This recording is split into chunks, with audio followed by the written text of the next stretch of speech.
Bonjour à tous, on est vraiment ravis et honorés de vous avoir avec nous. Aujourd'hui, c'est le webinaire d'assistance circulatoire de courte durée.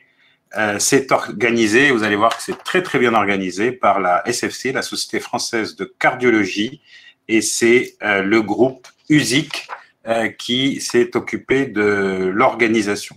Alors, évidemment, c'est un sujet qui est très important. Pendant des années, le choc cardiogénique, l'assistance circulatoire de c'était voilà, quelques équipes, des petits sujets. Et là, aujourd'hui, on rentre vraiment dans un thème qui est devenu un thème très important.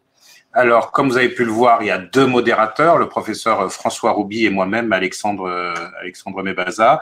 Et surtout, ce qui va être impressionnant, c'est que vous allez voir la qualité des orateurs, la qualité des intervenants. On va voir des choses qui sont non seulement de la littérature, mais également de l'utilisation quotidienne de ces outils.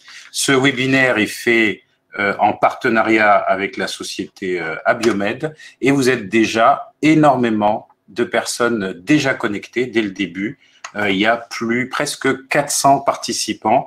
Et déjà, on sait que vous êtes des participants de toutes les spécialités. La moitié sont des cardiologues, mais l'autre moitié sont vraiment des professionnels de santé de tous bords et surtout de toutes spécialités.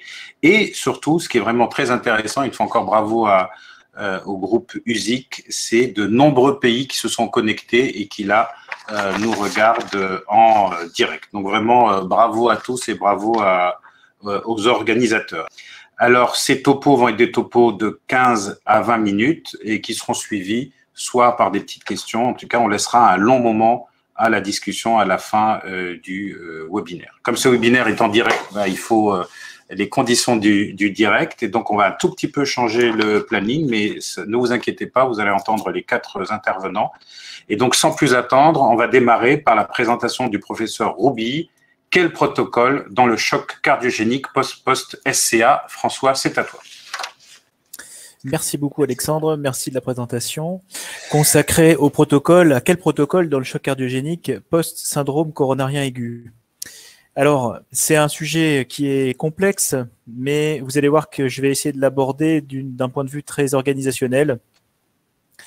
Alors, parce que ça fait intervenir de la technicité, mais ça fait surtout intervenir des compétences humaines. Et j'ai bien aimé dans l'introduction d'Alexandre qui nous a rappelé que c'était un problème qui pendant longtemps a été un problème dévolu à des équipes très chevronnées, mais qui en fait maintenant c'est beaucoup démocratisé en quelque sorte. Et c'est un peu notre problème quotidien, nous autres cardiologues interventionnels et cardiologues non interventionnels. Et puis en dehors, avec les autres spécialités, on va le revoir. Alors j'ai des conflits d'intérêts à confesser, en particulier avec Abiomed qui soutient et organise le topo ce soir.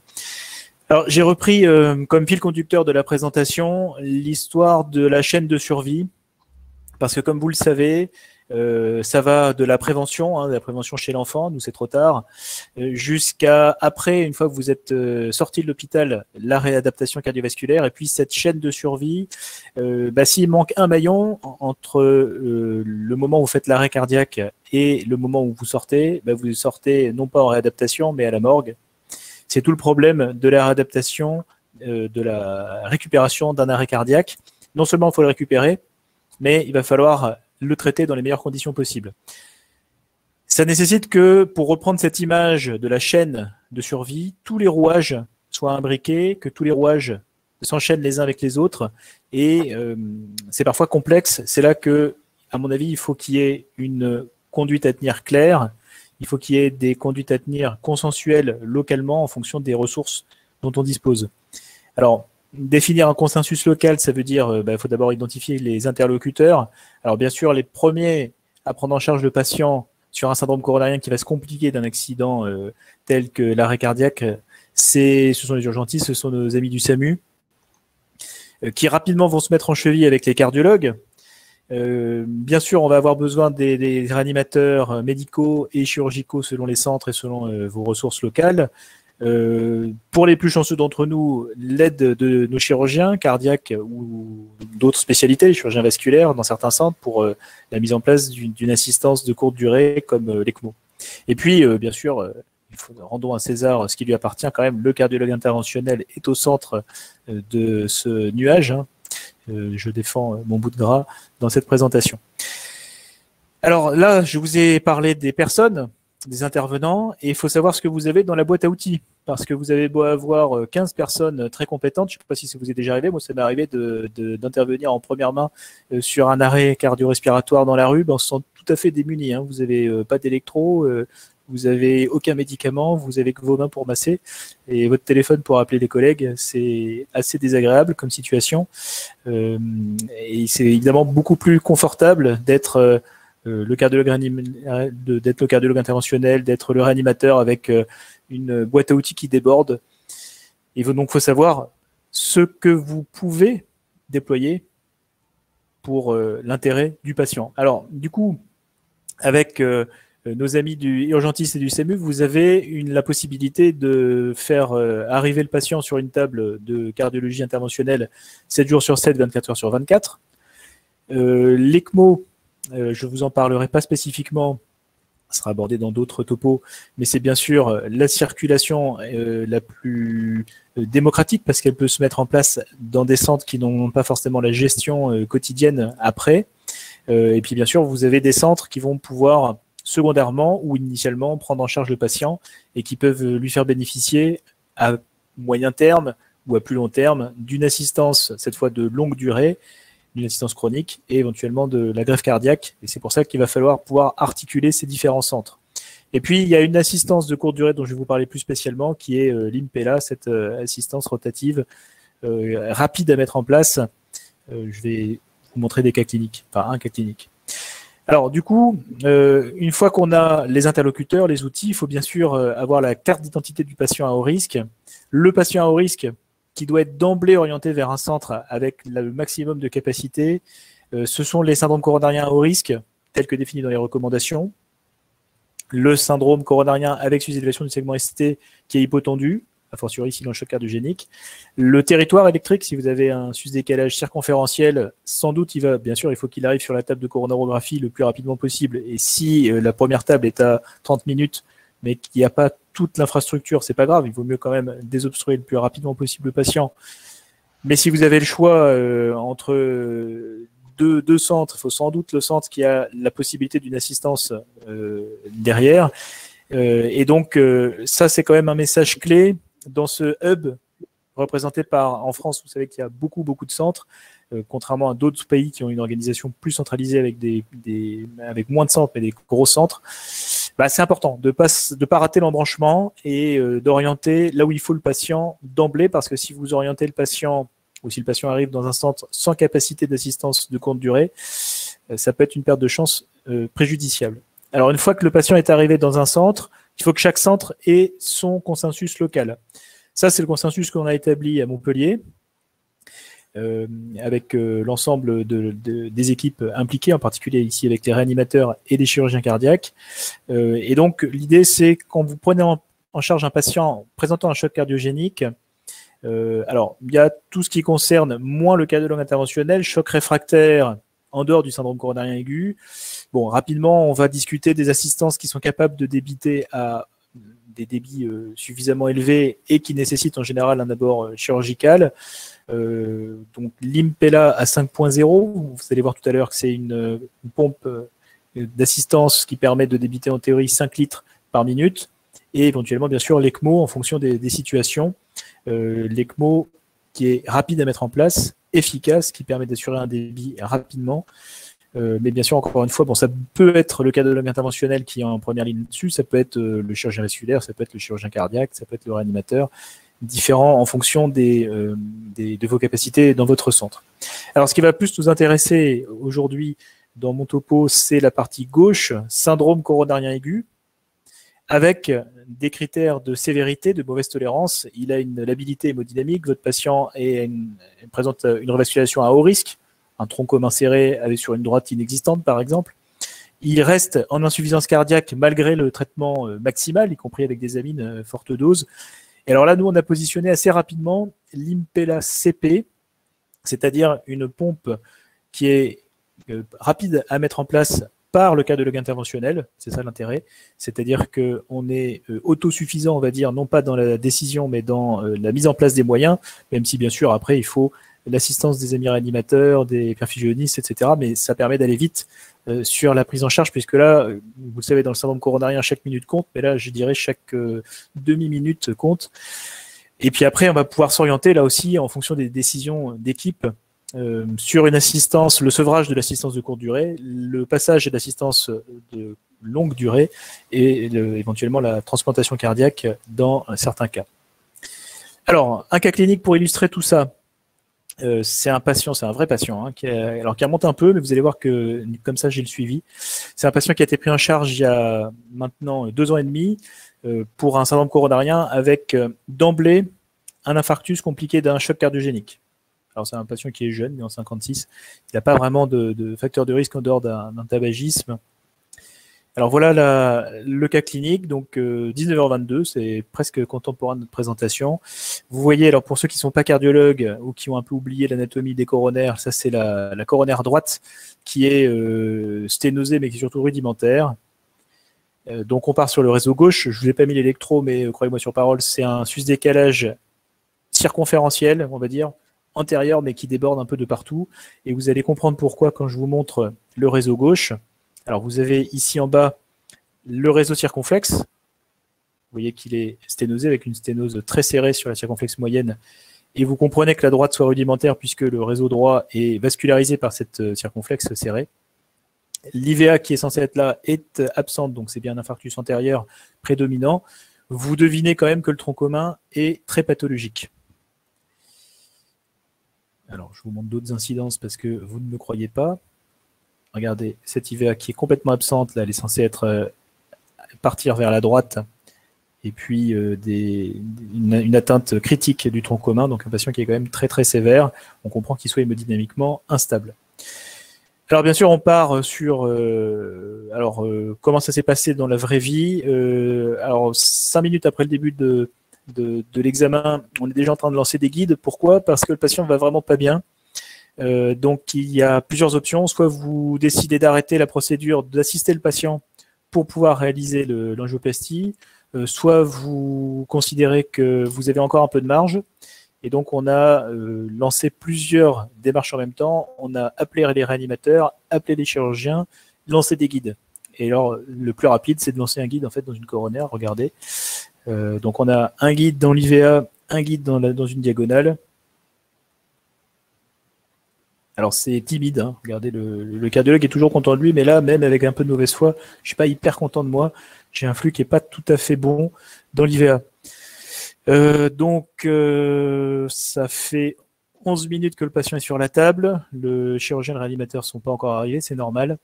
Le stent va être positionné dans l'artère pour essayer de la tenir ouverte. Alors le truc gris entre les 2 points noirs, c'est le stent positionné sur l'IVA. Alors là, vous n'avez pas trop le temps de réfléchir à la taille du stent, quelle est la stratégie, qu'est-ce que vous protégez comme artère, hein, ça c'est de la théorie. En pratique, vous essayez d'aller au plus vite. Le stent est inflaté dans l'IVA. Voilà. Et alors là, déjà on commence à récupérer un flux qui est un peu meilleur dans l'IVA. Vous voyez qu'on c'est pas encore un flux parfait, hein, le patient a 8 de systolique malgré des amines forte dose. Alors que faire? Soit on considère que ça se passe pas trop mal et on continue l'angioplastie. Le patient est assez stabilisé pendant la procédure, donc on décide de rediscuter un peu ce qu'il faut faire, parce que là c'est pas terminé, hein. Il y a encore beaucoup de travail pour l'angioplasticien. Il va falloir travailler. Vous voyez que j'ai mis le stent, mais probablement un petit peu loin. L'IVA ostial n'est pas traité, le tronc commun n'est pas traité. Il faudrait discuter éventuellement d'une revascularisation extensive, ce qui est possible en cas de choc cardiogénique, même si ça c'est discuté. Entre-temps, nos amis réanimateurs et chirurgiens sont arrivés, hein, ça fait quand même 30 minutes, donc tout le monde est là. De temps en temps, il y a même beaucoup de monde dans ces situations-là.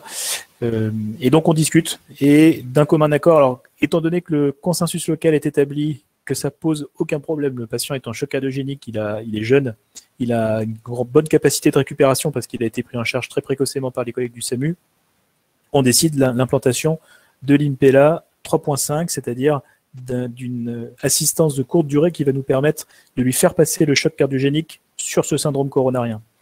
Alors, un des points clés, et je vous ai mis l'image volontairement, c'est quand même d'aller vérifier les abords. Et donc, on fait une injection quand même pour vérifier que les axes artériels périphériques ne sont pas mauvais, ce qui est le cas chez lui. Hein. Il a certes des plaques, mais enfin, il n'a pas d'une artérite extrêmement gênante qui empêcherait le passage. Alors, l'assistance est posée assez rapidement. Je vous repère ici en haut, vous êtes dans l'aorte initiale. En bas à droite, vous avez le ventricule gauche. Et donc, cette assistance de courte durée, qui est donc l'Impella 3.5, vous avez la pigtail, la queue de cochon ici, à l'apex du ventricule gauche. L'entrée de la pompe qui est donc dans le ventricule gauche. La sortie qui est au niveau des ostiades et coronaires, passer la valve aortique. Donc, elle a été mise par voie transaortique, hein, percutanée par le cardiologue interventionnel. Et l'intérêt, alors, c'est que là, vous comprenez bien comment ça marche, puisque vous avez la pompe qui débite au niveau des coronaires, et puis moi, ça me permet de continuer à travailler. Alors, comme en plus, ça vient retirer la post-charge du ventricule gauche et assurer la perfusion des coronaires, c'est vrai que c'est une situation qui est quand même assez confortable, même s'il y a un encombrement stérique qui peut quand même gêner de temps en temps la manipulation des guides, mais enfin ça c'est moins votre problème. Donc ça va nous permettre de continuer notre travail. Alors ça bouge un peu, hein, et alors là ce qui est bon signe, c'est que regardez, la l'Impella elle bouge bien, c'est-à-dire que le patient a récupéré une relativement bonne contraction, et puisque l'Impella se fait expulser par le ventricule gauche, et c'est effectivement le cas, puisqu'en parallèle on va devoir commencer à baisser les amines, ce qui est quand même plutôt sympathique. Alors, je vais vous faire grâce de l'ensemble de l'angioplastie, hein, parce que là, c'est une angioplastie où on a décidé une revascularisation extensive, donc un stent dans la circonflexe, un stent dans le tronc commun, vers l'IVA. On va faire des kissings en vois-tu, en voilà. Tout ça pour avoir une revascularisation la plus complète possible, ce d'autant que l'environnement pharmacologique et le support hémodynamique offert par l'Impella nous autorise d'être un peu extensif dans notre revascularisation. Alors, une petite note de poésie, le kissing, hein, vous voyez les deux ballons là qui viennent se gonfler dans le tronc commun et l'IVA pour le premier, dans le tronc commun et la circonflexe pour le deuxième. Vous voyez que le cardiologue, même dans des situations critiques, ne manque pas, on va dire, de poésie. L'embrassade des ballons, parce qu'actuellement on peut pas, il faut éviter les contacts, mais les ballons gardent le droit de s'embrasser eux. Alors voilà ce que ça donne au bout de quelques minutes, hein. Je vous ai mis 1h20 tout compris, et je ne peux pas tricher puisque vous avez le redatage sur les images.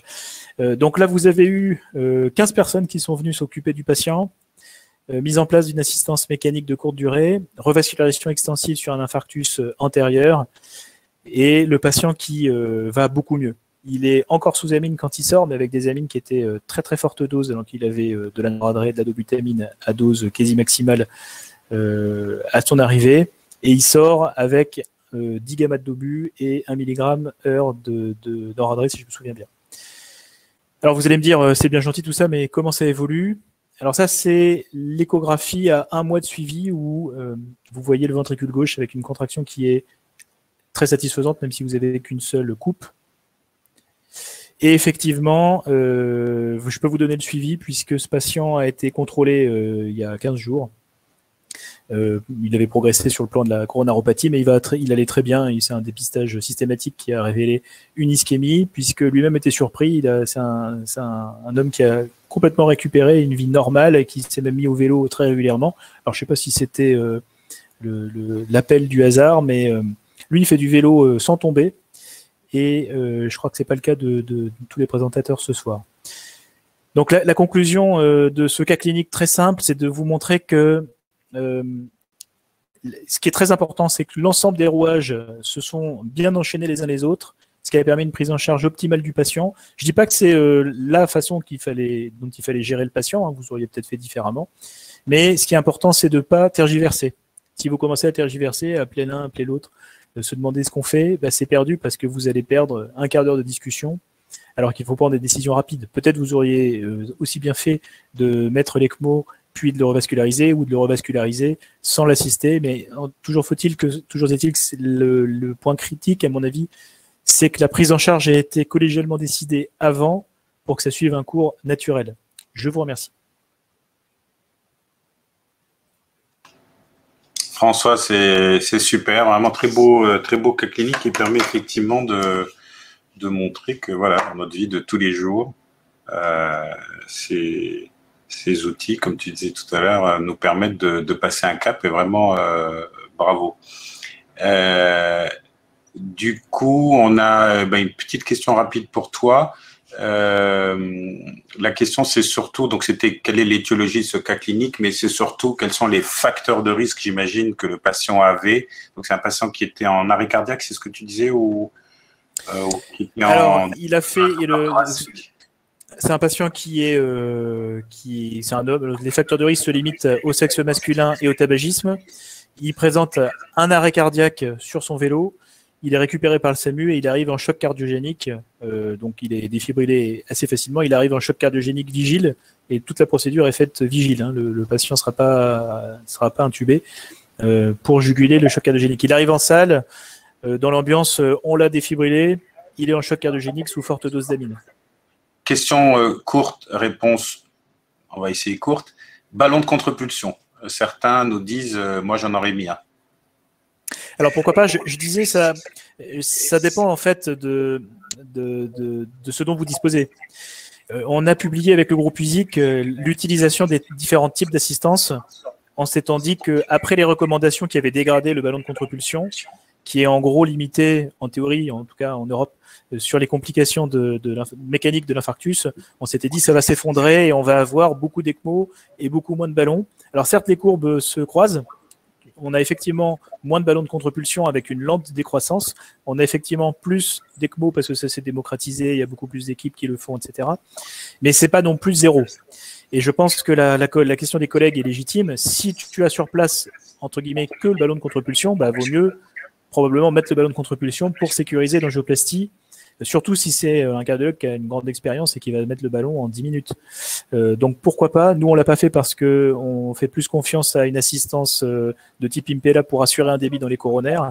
Mais enfin, c'est vrai que l'un des intérêts du ballon, c'est quand même de baisser la post-charge et de favoriser la perfusion des coronaires.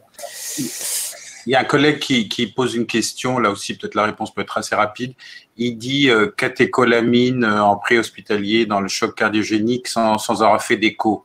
Bon, là le cas est particulier parce que c'est un arrêt cardiaque. Bon, après, si je peux me permettre, c'est Clément à Toulouse, là, en préhospitalier, ce qu'on fait bien, c'est ce qu'on fait tout le temps.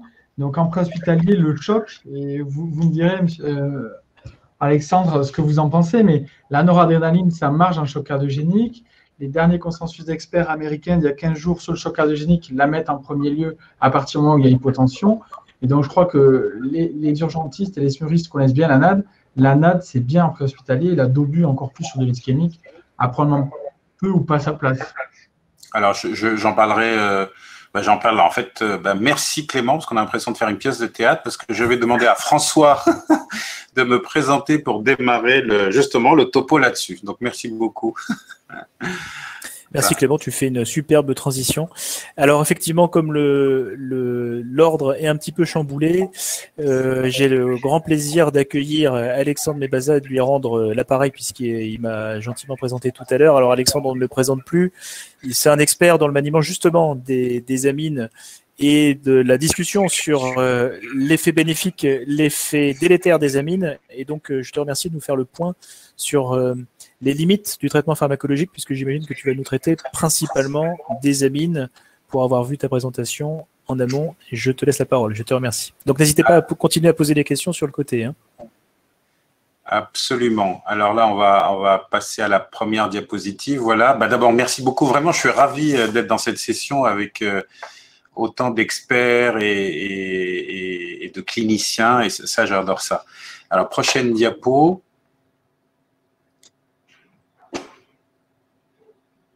Prochaine diapo. Prochaine diapo. Donc, ce que je vais faire, c'est que je vais commencer à vous passer les messages principaux. Donc, effectivement, le choc cardiogénique, sa fréquence est élevée. Elle est même de plus en plus élevée, comme vous savez. Et le traitement du choc cardiogénique, c'est vrai que quand on est dans une atmosphère hospitalière de ce qu'on appelle aujourd'hui les cardiac shock centers, c'est une écho pour voir ce qu'on fait et on rentre les médicaments et éventuellement répéter les échos pour voir les effets du médicament. Je vous dirais un tout petit mot, 2-3 diapos sur peut-être quelque chose qui va un nouveau médicament, en tout cas de nouvelles voies thérapeutiques. Prochaine diapositive. Alors, donc ça, on avait présenté cet algorithme il y a quelques années pour essayer d'expliquer à tout le monde la différence entre une insuffisance cardiaque aiguë qui n'a pas besoin d'inotrope, hein, je le dis, je le répète, et les chocs cardiogéniques. Dans l'insuffisance cardiaque aiguë, hémodynamiquement stable, il ne faut pas donner d'inotrope. Prochaine diapositive. Et ce qu'on a pu montrer, c'est que chez ces malades-là, et on en voit beaucoup, hein, plus de 50% aux urgences, plus de 50% aux soins intensifs de cardio ou de réanimation, c'est des malades qui viennent avec un OAP, une très forte poussée de pression artérielle et une fraction d'éjection qui est souvent préservée. Prochaine diapositive. Chez ces malades-là, le traitement, il doit plutôt associer, prochaine diapo, la ventilation non invasive, les diurétiques, les vasodilatateurs. Et sûrement pas les inotropes. Voilà. Dans ce travail qu'on a fait sur la base de données de l'ESC, prochaine diapositive, on a pu montrer que chez des malades qui viennent pour insuffisance cardiaque aiguë, qui n'ont pas besoin d'inotropes, si vous leur donnez des inotropes, vous augmentez le risque de mortalité. Ça a été fait en faisant plusieurs techniques de statistiques. Il y a une mortalité à long terme si le malade reçoit des inotropes, et vous voyez que la mortalité n'est pas intra-hospitalière, elle est quand le malade quitte la réanimation. Prochaine diapositive. Et quand on a comparé les différentes catécholamines, celles pour lesquelles on avait un vrai signal associé à une mortalité, c'était la dopamine, probablement parce que la dopamine, comme vous le savez, entraîne des grandes tachycardies, entraîne des tachyarythmies, augmente la concentration de calcium intracellulaire, peut-être un peu plus que les autres catécholamines. En tous les cas, dans les nouveaux guidelines, la dopamine a été rayée des médicaments qu'on peut utiliser dans l'insuffisance cardiaque aiguë. Prochaine diapositive. Alors, donc on va se focaliser sur l'autre versant, donc le choc cardiogénique, les malades en état hémodynamique stable. Et donc, on dit toujours que quand vous êtes dans des services d'urgence, ces malades-là sont moins de 10%, mais c'est des malades très, très importants. Prochaine diapositive. Alors, ces chocs cardiogéniques, il y a deux pics. Il y a un premier pic dont a parlé tout à l'heure François, qui sont ces malades qui viennent en salle de cath. Et il ne faut pas oublier l'autre moitié des chocs cardiogéniques sont des chocs cardiogéniques qui arrivent 1 à 2 jours plus tard. Les causes, comme vous voyez, sont essentiellement des dysfonctions et des défaillances ventriculaires gauche. Prochaine diapositive. Alors, il y a quelques années, on avait mis autour de la table des gens des quatre coins du monde, comme vous pouvez voir ici, cardiologues, réanimateurs, anesthésistes, urgentistes, pour essayer de définir comment on pourrait traiter ces infarctus et ces chocs cardiogéniques liés à un infarctus. Prochaine diapositive. Et donc, comme le disait Clément, ce qu'on a dit, c'est qu'en préhospitalier, si vous avez des troubles hémodynamiques, il faut donner de la noradré. Quand on arrive dans le centre spécialisé, donc il y a 3 phases. Une première phase où il faut essayer de faire, dans la mesure du possible, de l'échocardiographie en même temps ou juste avant ou juste pendant ou après l'angiographie. On a donné donc une stratégie à mettre en place dans le labo, dans la salle de cath, et on a dit qu'effectivement, si à l'écho on avait des troubles mécaniques, il faut aller pousser le malade au bloc opératoire. Prochaine diapo. Et ensuite, il y a la phase 2, qui est la phase en réanimation ou en CCU, où on a dit que vraiment en 2021, en l'occurrence, les choses ont bougé, puisque maintenant, quand le malade arrive aux soins intensifs de cardio ou en réanimation, là, on doit s'occuper des défaillances d'organes, et on en a aujourd'hui 4, l'hémodynamique, le respiratoire, le rein, qui est de plus en plus altéré, et le cerveau, parce qu'il ne faut pas oublier que c'est des malades qui viennent pour beaucoup après arrêt cardiaque. Et vous voyez que dans l'instabilité hémodynamique, comme a dit Clément, vous voyez qu'aujourd'hui, il y a un consensus pour dire que c'est noradrénaline d'abord, plus ou moins inotrope, s'il y a une baisse du débit cardiaque avec des échos répétés. Prochaine diapositive. Donc, il y a aussi, je voudrais insister, la défaillance rénale. Cette défaillance rénale, prochaine diapositive, elle est très importante à comprendre et c'est là où on voit que l'assistance ventriculaire peut nous aider. Pourquoi? Parce que dans ce travail sur CardShock, on a montré en regardant la pression artérielle moyenne, l'index cardiaque et la pression veineuse, la pression de l'oreillette droite, qu'est-ce qu'on voit? On voit que les malades qui ont fait ce choc cardiogénique et qui n'avaient pas de défaillance rénale au sortir de la réanimation, ben, ils avaient des pressions artérielles plus élevées, ok.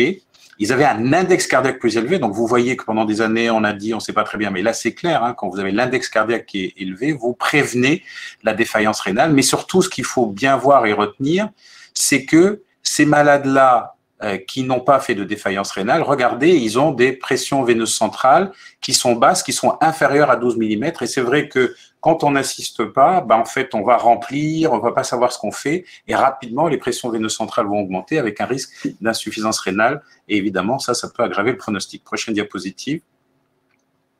Alors, tous ces éléments hémodynamiques sont importants et surtout de se rappeler que ces malades-là, ils ont 4 défaillances, l'hémodynamique, le poumon, le rein et le cerveau. Et si vous êtes au bout de ça, et idéalement, aujourd'hui en tout cas c'est ce que nous et d'autres on le dit de plus en plus, il ne faut pas monter trop les catécholamines. Si vous montez les catécholamines, vous allez avoir des effets négatifs sur ces organes qui eux-mêmes déjà souffrent de bas débit cardiaque. Il faut passer assez rapidement, voire très rapidement, à la phase 3, c'est-à-dire au support circulatoire. Prochaine diapositive. Alors, pourquoi je vous dis qu'il ne faut pas monter les catécholamines? D'abord parce que les catécholamines sont, comme on l'a vu, des médicaments qui sont dangereux, donc il faut les utiliser à bon escient. Que disent les guidelines de 2016 et sans surprise ceux de 2021 qui sortiront fin août au congrès cette année de l'ESC 2021? Donc, on dit que les inotropes, ils ne doivent être mis que quand vous avez la preuve qu'il y a un bas débit cardiaque ou un bas volume d'éjection systolique. Donc, vous voyez, uniquement en cas d'hypoperfusion, et on dit clairement que comme vasopresseur, c'est la noradrénaline. On le redira dans les guidelines, encore plus fortement dans les guidelines 2021, où, je vous le dis tout de suite, il n'y aura pas de la place pour l'adrénaline dans le choc cardiogénique. On ne parlera que de la noradrénaline, et je vous dirai dans un instant pourquoi. Prochaine diapositive. Donc effectivement, 2 travaux français, il faut vraiment le dire, 2 travaux français ont fait basculer l'utilisation des catécholamines dans le choc cardiogénique. Donc ce beau travail de Bruno Lévy, qui est une étude multicentrique française, et on est dans le topic là, puisque c'est choc cardiogénique après infarctus du myocarde chez des malades qui avaient des sondes de Swan-Ganz. Qu'est-ce qu'on voit quand on compare à l'aveugle des malades à qui on a donné soit de l'adrénaline, soit de la noradrénaline de façon aveugle à partir du moment où on tirait au sort, ben on voit ce qu'on voit tous les jours en réanimation, c'est-à-dire qu'il n'y a pas de différence de pression artérielle moyenne, que quand vous donnez l'adrénaline en rouge, la fréquence cardiaque est beaucoup plus élevée que sous noradrénaline. On a ce qu'on voit aussi avec la dopamine, donc des grandes bouffées de tachycardie et de tachyarythmie.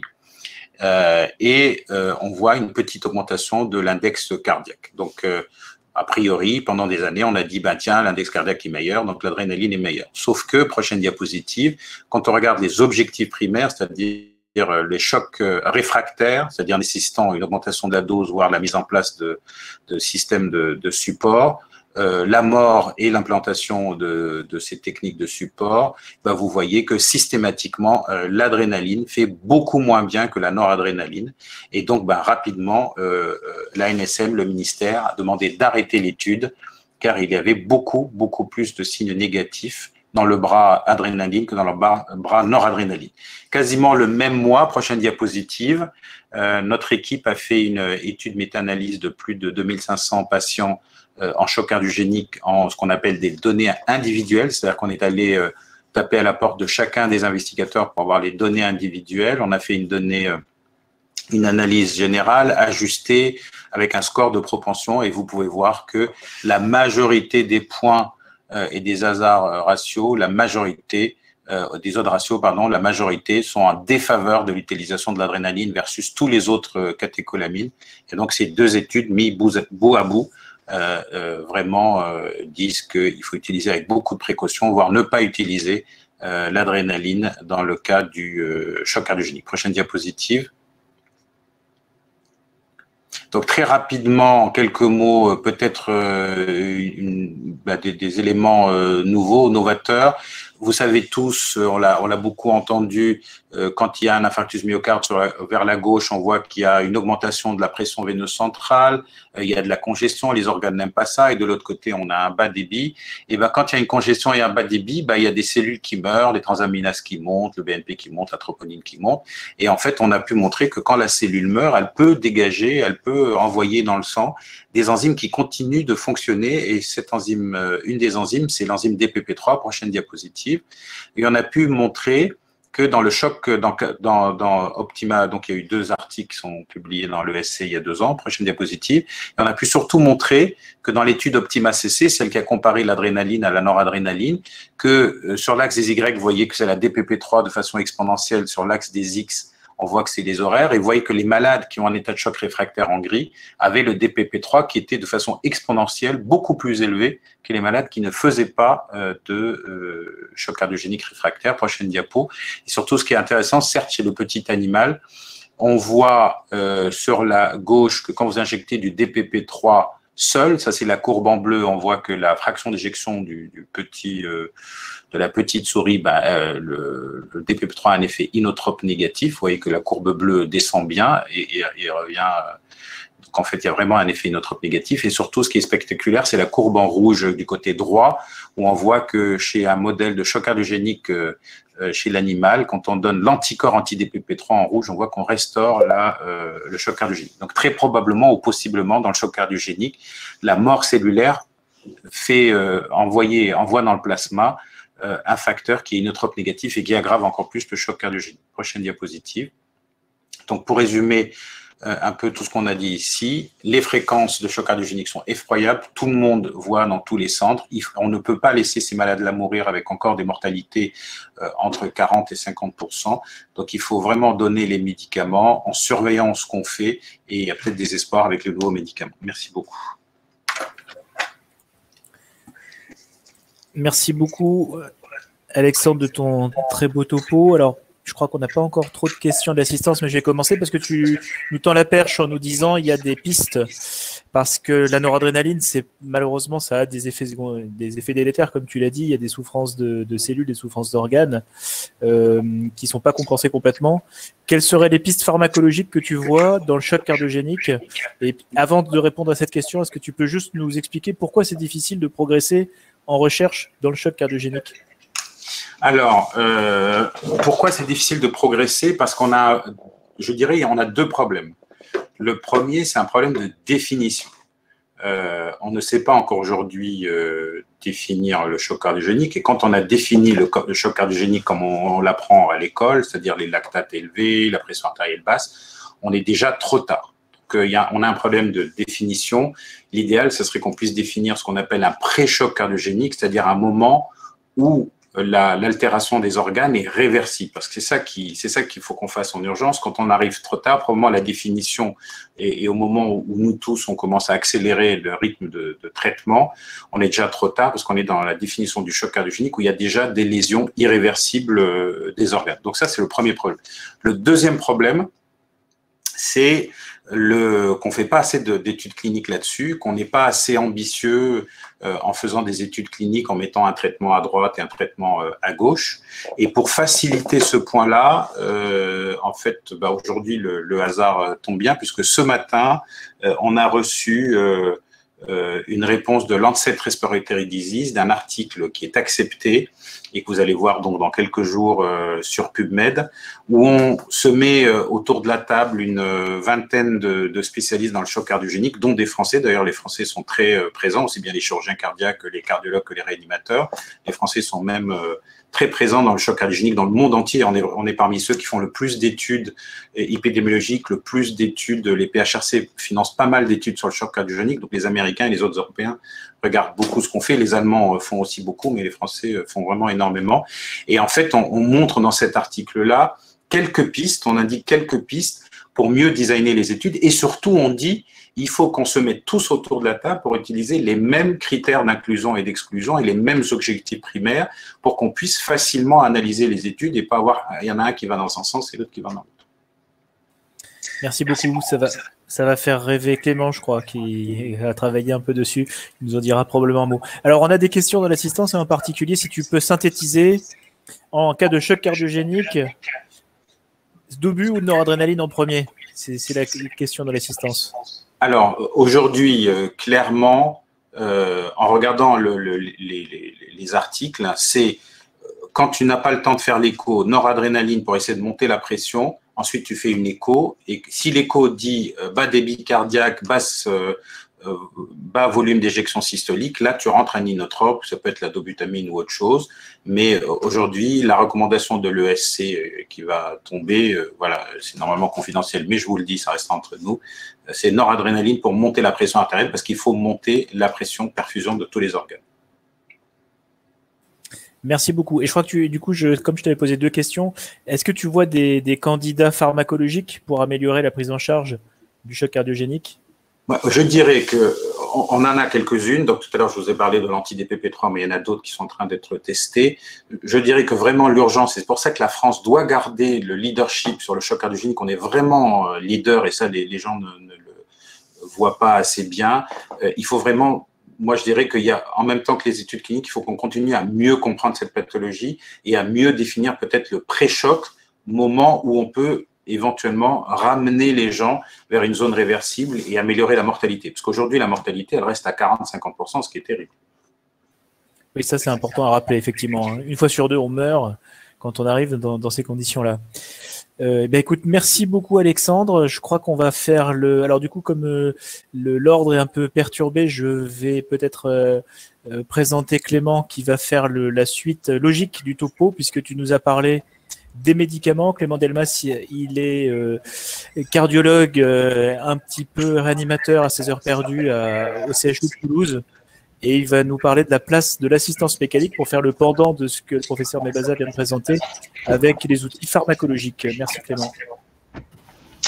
Donc en effet, on va essayer de prendre la suite du professeur Mebaza, ce qui n'est pas simple, mais on va essayer. Alors je crois qu'on est devenus à peu près tous d'accord désormais sur la place potentielle de l'assistance, et on va essayer de débattre un petit peu de quand y penser, comment et puis quelle technique.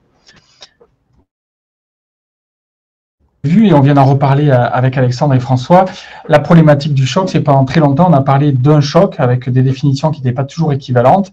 Et maintenant, clairement, on parle d'un continuum du patient qui est à risque, par exemple, le patient avec un gros infarctus antérieur, celui qui débute, qui peut avoir un peu d'hypotension, un peu de tachycardie, mais qui n'a pas encore de malperfusion clinique ou biologique, à la forme classique, puis les formes qui se dégradent, et voir les formes pré-arrêt cardiaque ou en arrêt cardiaque. L'idée, ça va être d'essayer de se donner quelques éléments clés pour penser que ça va se dégrader ou que c'est en train de se dégrader. Donc, il y a des choses toutes simples, évidemment, la pression artérielle, la tachycardie, la pression de l'oreillette droite ou la PVC, qu'on a évoqué avec Alexandre tout à l'heure, le nombre et la dose des drogues, et puis des paramètres invasifs, avec notamment les paramètres de débit, les pressions capillaires pulmonaires, mais aussi le cardiac power output, qui est la multiplication de la moyenne fois 51, qui peut, vous voyez ici dans cette étude, aiguiller sur le pronostic de ces malades et donc sur le niveau d'invasivité qu'il va falloir mettre en place. Quand on regarde un petit peu toutes les études sur le choc, que ce soit des registres ou que ce soit des études interventionnelles, il y a des éléments qui ressortent régulièrement associés au pronostic. Ici, il y a les études issues de IABP Choc 2, puis celles issues de l'étude CardChoc qu'Alexandre connaît bien évidemment. Et on a des choses cliniques assez simples, évidemment la pression artérielle, la tachycardie, la confusion, qui est assez intéressante, des points biologiques, les lactates, on en a déjà parlé, l'hyperglycémie, l'insuffisance rénale, et puis la cytolyse hépatique, qui sont des éléments qu'on a sur le bilan dès le départ. Et puis un point qu'il faut quand même citer, qui est le fait que la revascularisation ne soit pas efficace comme on pouvait l'attendre, avec un TIMI inférieur à 3 sur la culprite lésion. Donc tout ça, c'est des éléments qui nous font penser que ça va mal se passer. Ce qui est important, c'est de voir que le choc cardiogénique, on a longtemps cru comme une défaillance, puisqu'essentiellement associé au choc ischémique. En pratique, quand on regarde désormais des grosses séries de chocs cardiogéniques, c'est 50% de défaillance biventriculaire, un peu moins de défaillance droite, à 8%, et un quart de défaillance gauche. La différence étant ici définie sur la congestion, en fait, les PCP supérieurs à 18 pour la gauche et la pression de l'oreillette droite supérieure à 12 pour la droite. Et ce qui est très certain, c'est que la mortalité est corrélé à la déférence biventriculaire et droite. Pourquoi? Parce que probablement on les prend moins bien en charge et que les étiologies qui s'y rapportent sont des étiologies qui sont probablement moins réversibles. Donc, quand on regarde un petit peu un consensus tout récent, paru il y a quelques semaines dans Circulation, un consensus de la AHA, voilà un petit peu ce qu'on a devant nous en termes de phénotype de choc cardiogénique. Donc, on a des formes gauches qui sont encore à l'heure actuelle des formes dites prédominantes. Alors, ça dépend des séries, entre 40 et 60% des cas. Donc, on va pouvoir avoir la gauche, la CP percutanée, la 5-0 chirurgicale. En France, on aura la contrepulsion, on n'a pas le tandem heart, on reparlera un petit peu de tout ça. Dans la forme droite, mais en France, on a essentiellement l'ECMO véno-artériel, on a l'MPLA droite qui commence à arriver, la canule Protect Duo qui existe mais qui est encore vraiment peu répandue, on a surtout l'ECMO. Et puis pour les défaillances biventriculaires, l'ECMO. À ceci, on devra considérer l'atteinte respiratoire qui devra nous amener à discuter l'ECMO véno-artériel ou à ajouter un respirateur à différents autres systèmes. En tout cas, en termes d'assistance circulatoire ou cardio-circulatoire pure, globalement, on a les impellats d'un côté et l'ECMO véno-artériel de l'autre. Alors, l'objectif, quand on va mettre une assistance, c'est d'assurer un support circulatoire pour perfuser les organes. Et donc, on va parler de débit, certes, mais aussi de pression artérielle moyenne. Et c'est ce que vient de nous rappeler Alexandre Mebaza avec la place de la noradrénaline chez ces patients hypoperfusés, hypotendus. On va vouloir décharger notre ventricule tout en perfusant ses coronaires, puisqu'on peut extrapoler que la MAP moins la pression télédiastolique du VG correspond à la pression de perfusion coronaire, en sachant que ce que je viens de dire est à peu près faux, puisque c'est en diastole, mais chez les patients qu'on va décharger complètement, finalement, on va avoir une pression de perfusion, on le verra, avec les systèmes MPLA qui sera continue. Donc le but, c'est mettre le cœur au repos, favoriser sa récupération, parallèlement éviter ou corriger la défense multiviscérale, et puis, François nous l'a montré, stabiliser les patients pendant l'angioplastie qui ne se dégrade pas. Alors, on a le ballon de contre-pulsion, donc ça date des années 50. Ça a un effet hémodynamique modéré. On va augmenter de quelques 0,4, 0,5 litres minute le débit. On va par contre augmenter la pression dans les troncs supraortiques puisque le ballon se gonfle en diastole, valve aortique fermée, donc augmenter la pression de perfusion coronaire. Et puis, on a eu une grande étude que tout le monde connaît désormais, qui était la première grosse étude randomisée dans le choc cardiogénique, 300 patients à chaque groupe, pas d'effet versus traitement médical agité 30 ou à 12 mois, et ceci, quels que soient les sous-groupes. Et donc, en Europe, on est devenu très sévère avec la contrepulsion, et désormais, c'est classe 3B pour l'utilisation en routine dans le choc cardiogénique. En pratique, aux États-Unis, on le verra, c'est encore beaucoup utilisé, et puis il y a une place qui est amenée par certaines équipes sur le domaine de la recherche et de leur pratique courante, qui est l'utilisation potentielle chez les patients en choc cardiogénique d'origine non ischémique, du fait d'une augmentation du débit chez certains patients, en moyenne de 0,58 litres par minute. Et vous voyez qu'il y a des patients qui répondent très bien, d'autres pas du tout. Et donc, des niveaux de complications qui sont très faibles, et on le sait quand on fait de la contrepulsion, et qui justifient pour eux potentiellement l'utilisation de cette technique chez les patients avec une décompensation de cardiopathie chronique. Sachant qu'il y a des facteurs de moins bonne réponse, comme le PAPI, qui est le Pulmonary Artery Pressure Index, qui est la pression pulsée pulmonaire divisée par la POD, qui est ici une déférence droite, et la cardiopathie ischémique, ici dans cette série. Alors, qu'en est-il après cette étude IABP choc? Et vous voyez qu'aux États-Unis, on a encore 80% des patients assistés dans le cadre d'un choc cardiogénique ischémique qui le sont par une contrepulsion. Et puis, une étude ici qui avait été menée par l'équipe de Rennes sur, je ne sais plus combien c'était une dizaine ou 19 centres, je crois, français, sur l'utilisation à un moment donné de la contrepulsion. Et vous voyez que 62% étaient pour les indications hémodynamiques. Donc, clairement, IABP choc a fait revoir les choses, mais pas complètement. Alors, quand on n'a plus la contrepulsion, on a l'MPLA avec deux types de pompes, des pompes percutanées, et je pense qu'il faut retenir l'MPLA CP, qui va pouvoir faire jusqu'à 3,5 litres de débit, 3,2 litres, 14 French, et l'abord chirurgical, c'est l'MPLA 5,0. Ici, clairement, il faut un abord chirurgical, classiquement une anesthésie générale, un tube endacron sur le côté, mais évidemment plus gros, donc plus de débit. Ce qui est intéressant pour la percutanée, c'est ce que nous a montré François, c'est que quand on sait le faire, ça peut se mettre en place en 15 minutes sur table d'hémodynamique, et même certaines équipes l'ont fait au lit du malade sous ETO. Alors l'idée, c'est qu'on va aspirer dans le ventricule gauche, on va donc diminuer la PT-DVG, on va réinjecter au niveau du cuveau aortique, donc faire un débit antérograde, perfuser les coronaires, et donc mettre le patient dans des conditions de récupération, en tout cas en théorie potentielle du VG, optimale, et de lutte contre la déférence multiviscérale pour la partie induite par la baisse du débit. Il y a des complications, hein, clairement, probablement plus, et même c'est certain, que la contrepulsion. On est plutôt à 8-15% de complications dans les séries les plus récentes, et probablement moins que l'ECMO. Et donc, clairement, va se poser la question du moment où on doit implanter cette assistance pour bénéficier des effets positifs et outrepasser les effets potentiellement négatifs de ce type d'assistance. Alors, les premières datas qu'on a vues en 2017 sur des registres américains étaient assez intéressantes, notamment sur un point qui était le fait que de l'implanter précocement, avant l'angioplastie, permettait d'améliorer le pronostic des patients. C'est ce que vous voyez sur cette courbe ici de Kaplan-Meier en haut à gauche, probablement parce qu'on stabilise le patient et on va éviter les complications per-procédure chez ces malades. Alors, ce qui était intéressant, mais dans cette analyse observationnelle, c'est que plus on l'avait été précocement par rapport aux inotropes, meilleur était le pronostic. Alors, il y a clairement un biais dans ces résultats qui sont observationnels, pas à parier sur la gravité, évidemment, des malades. Mais ça faisait poser quelques questions pour les partisans, comme on verra après, d'une assistance précoce chez les patients en choc cardiogénique ischémique. Ce qui est certain, c'est qu'on s'est amusé à regarder un petit peu, alors ça date d'il y a 3 ans, mais c'est pas beaucoup mieux à l'heure actuelle, hein, les datas randomisées avec l'MPLA, et vous voyez le nombre d'études réalisées, notamment l'étude française en 2006. On visait 200 patients, il y en a 19 qui ont été inclus, et c'est un peu l'historique de toutes les études, d'où l'intérêt des réflexions que vous avez pu mener, Alexandre Nebaza et les autres, sur comment optimiser ces études et favoriser le recrutement. Il y a une étude en cours qui est DanShock, qui est devenue DanGer-Shock pour inclure des Allemands. Ils ont un peu plus de 180 ou 200 malades il y a quelques mois. On va finir par avoir les résultats, mais ça ne paraissait pas si simple en termes d'inclusion.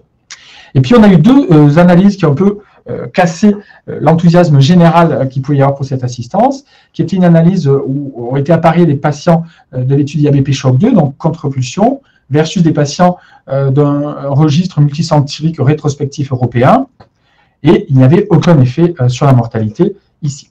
Deuxième point noir paru la même année ou juste après, qui est cette étude qui a regardé dans les données de l'équivalent du PMSI américain à partir des registres 4 PCI et je crois que c'est Chest Pain MI Registry, et a essayé d'apparier les patients entre contrepulsion et pompe axiale de type MPLA, et vous voyez que les éléments n'étaient pas en faveur en termes de saignement et de mortalité, avec plein de critiques, je vous passe tous les débats derrière, mais en tout cas, il y a la place pour de la recherche là-dessus, on va y revenir.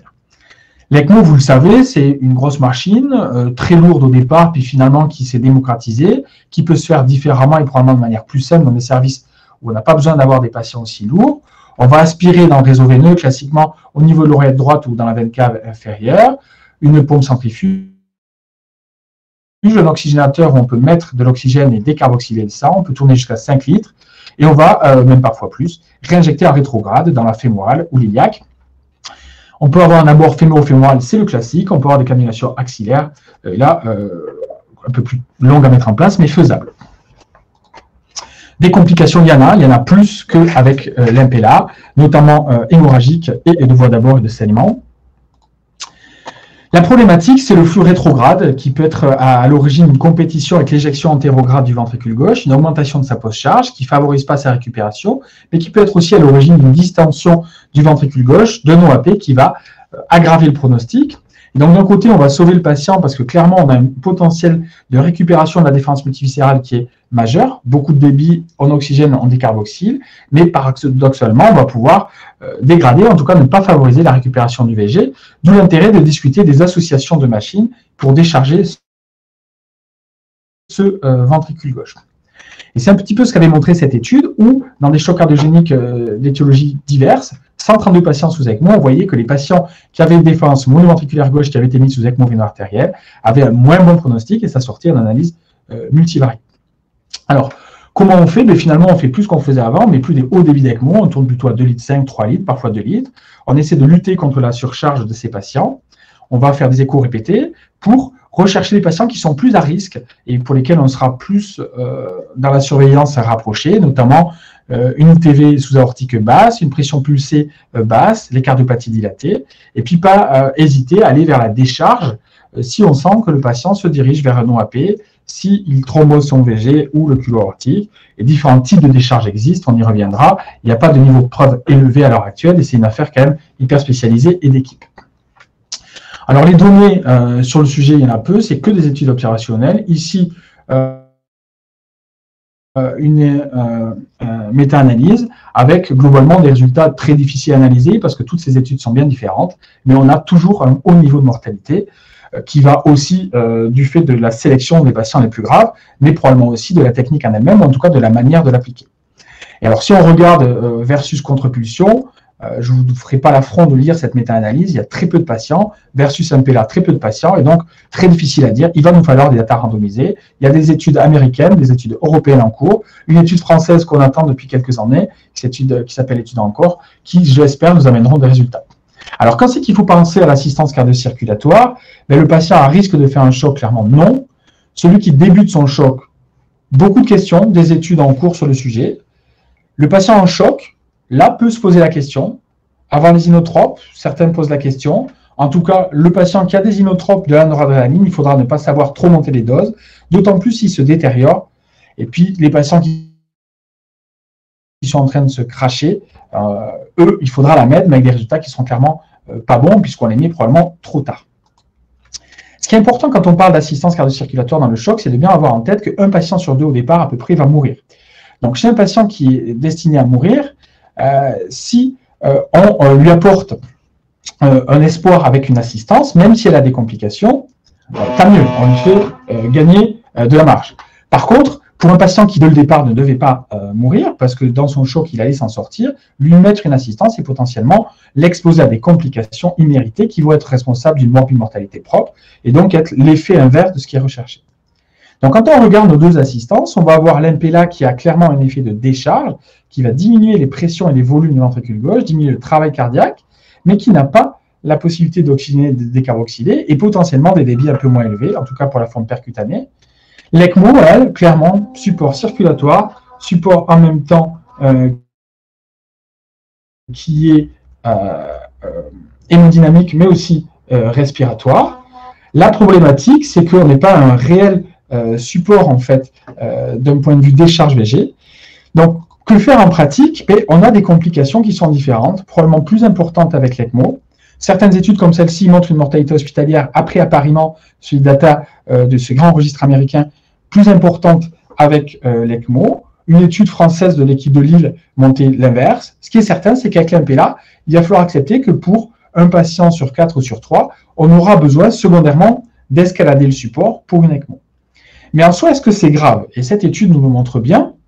Quand on regarde des patients qui ont eu une ECMO plus MPLA versus des patients qui ont eu qu'une ECMO, grosses données, hein, et quand on les apparie, on voit que les patients qui ont eu l'association ECMO plus MPLA ont finalement un meilleur pronostic à 30 jours, au prix de plus de complications hémorragiques. Ce qui est encore plus intéressant, c'est que quand on regarde ceux qui ont eu l'association précoce ECMO plus MPLA, soit l'MPLA a été posé puis l'ECMO, soit l'MPLA a été posé dans les 2 heures après l'ECMO, mais là, on a un effet encore plus net sur la mortalité. Donc, probablement, il faut savoir associer pour pouvoir bénéficier des effets hémodynamiques, respiratoires et décharge VG des deux techniques associées.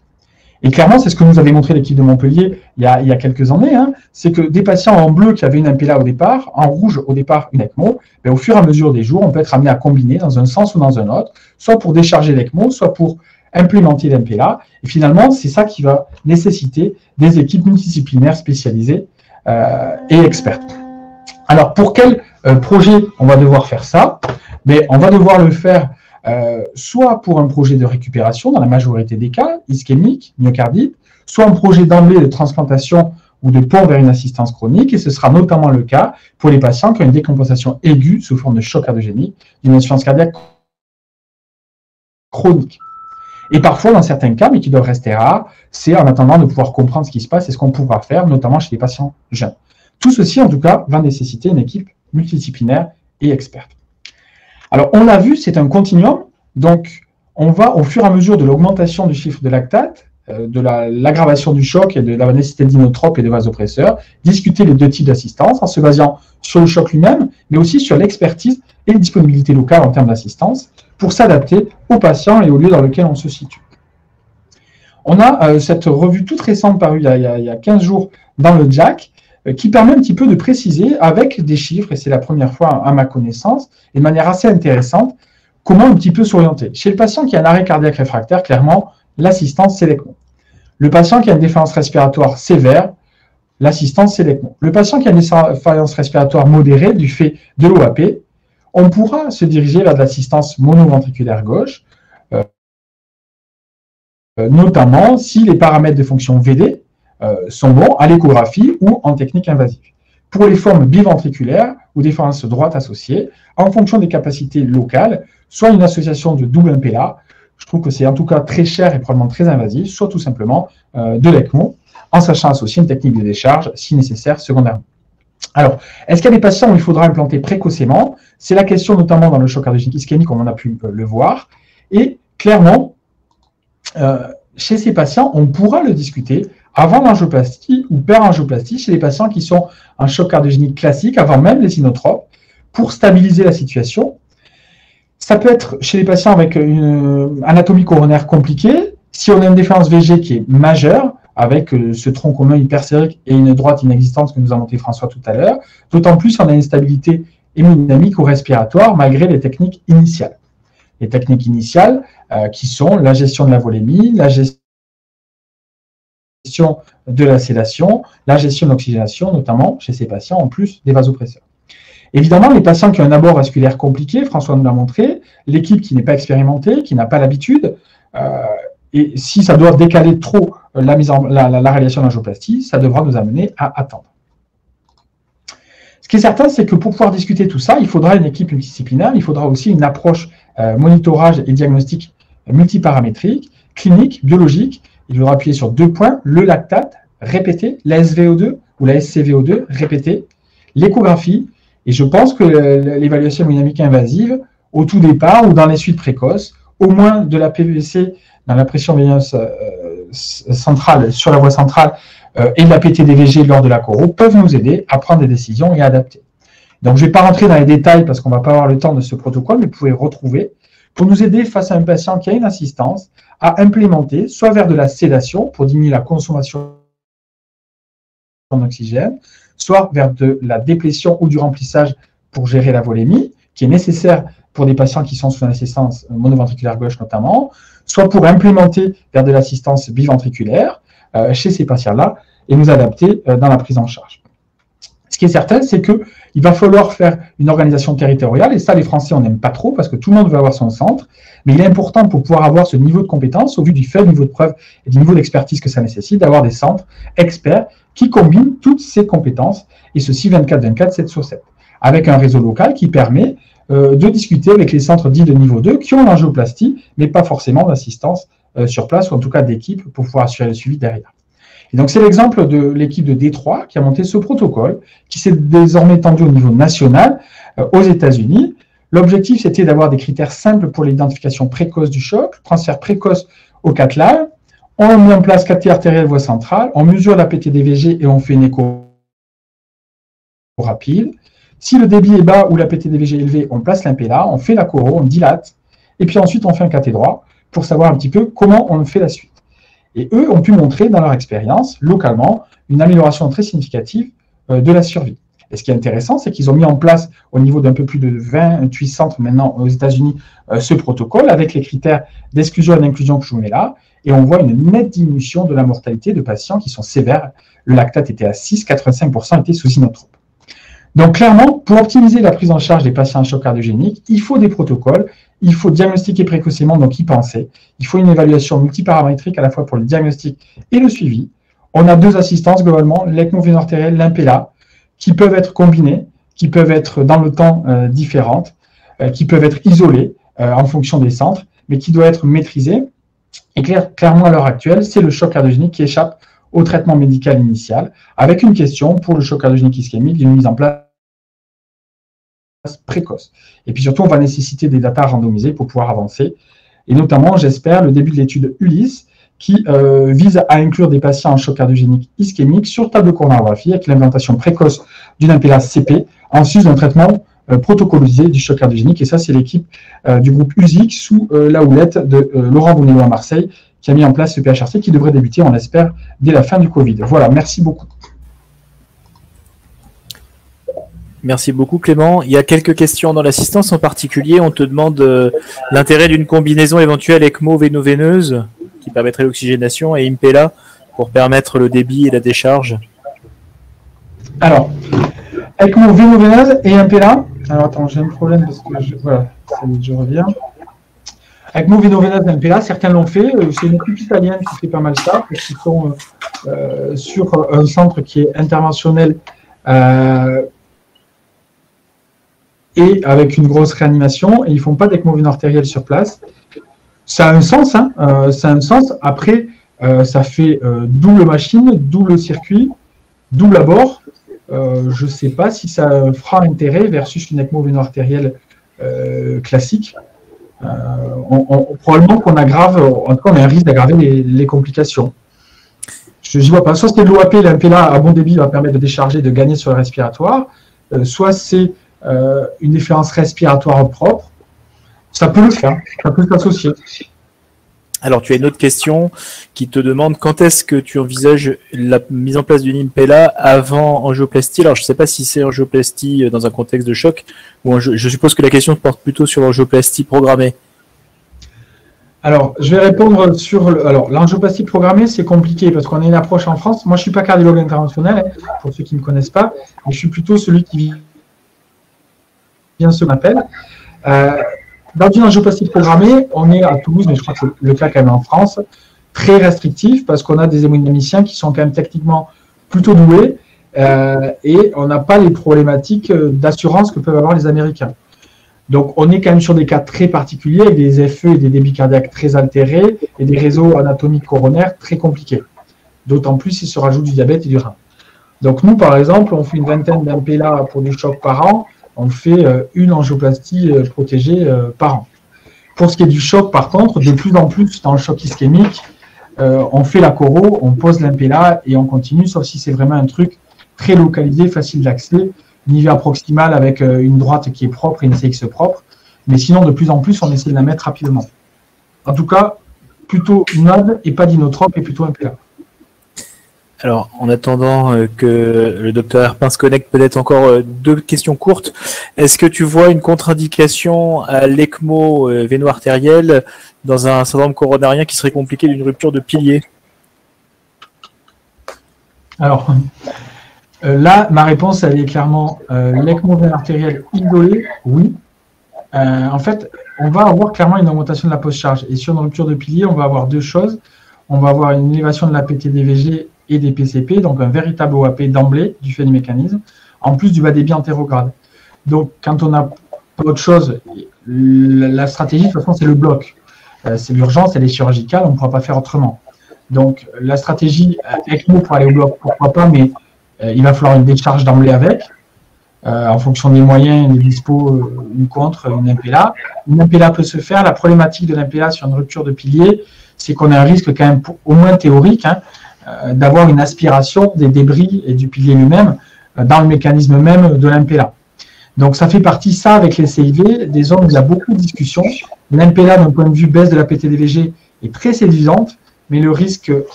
est très freinateur. Et en gros, c'est la chirurgie.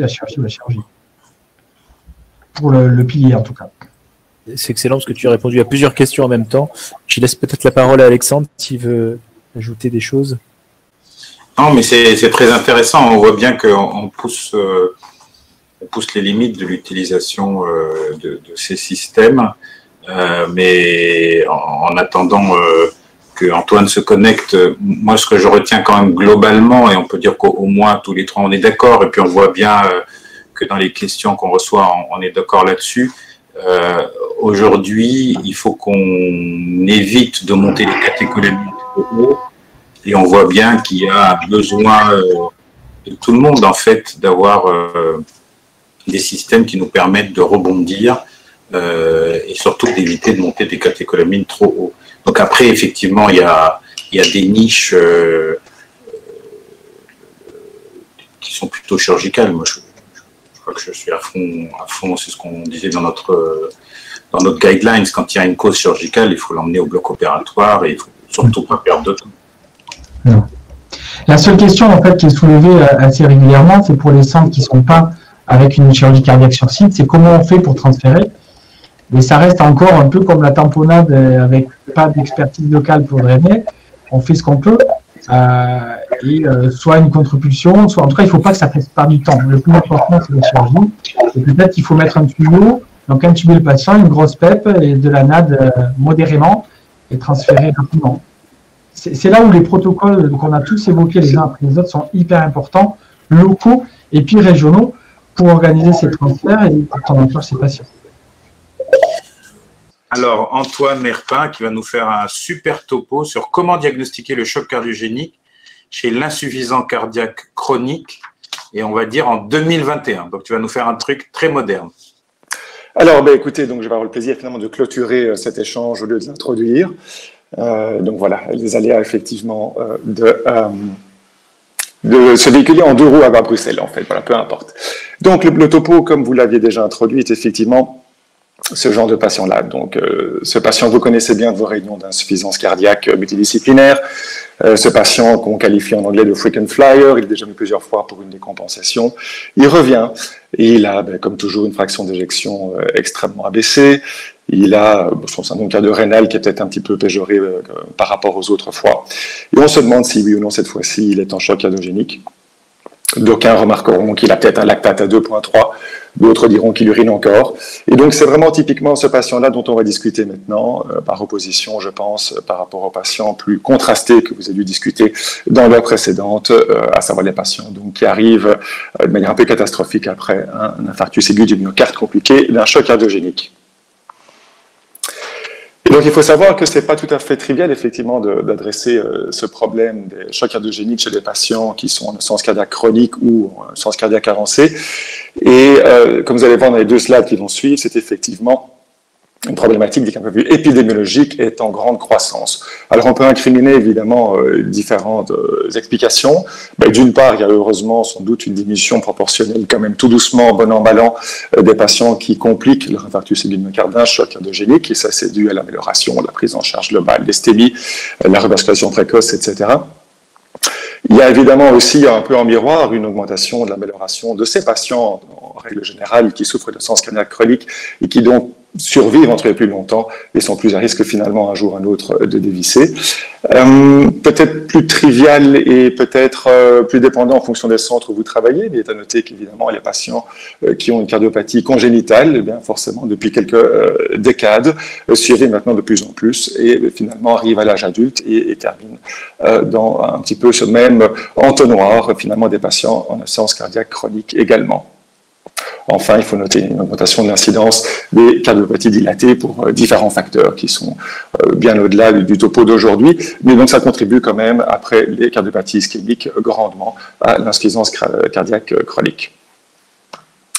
Et donc, mes 2 slides pour étayer ce propos avec des nombres. Ici, une très très grande base de données qui nous vient des États-Unis. Vous voyez les chiffres assez impressionnants en termes de patients qui ont été collégiés.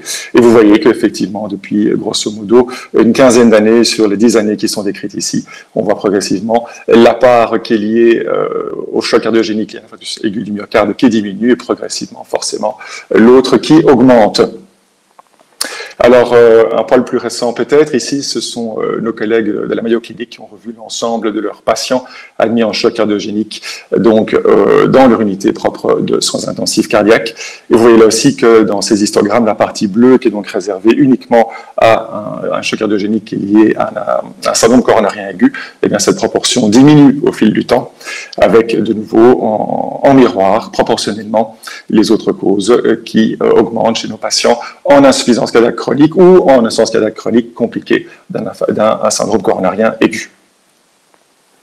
Alors évidemment, ça induit une sorte de switch par rapport à ces phénotypes des malades, et donc on quitte de nouveau, au risque de me répéter, les malades un petit peu, vous avez discuté cette heure précédente, qui sont donc des malades qui se présentent avec une insuffisance cardiaque, une faillite de la pompe extrêmement explosive, avec du coup une insuffisance circulatoire qui vraiment a une cinétique extrêmement rapide.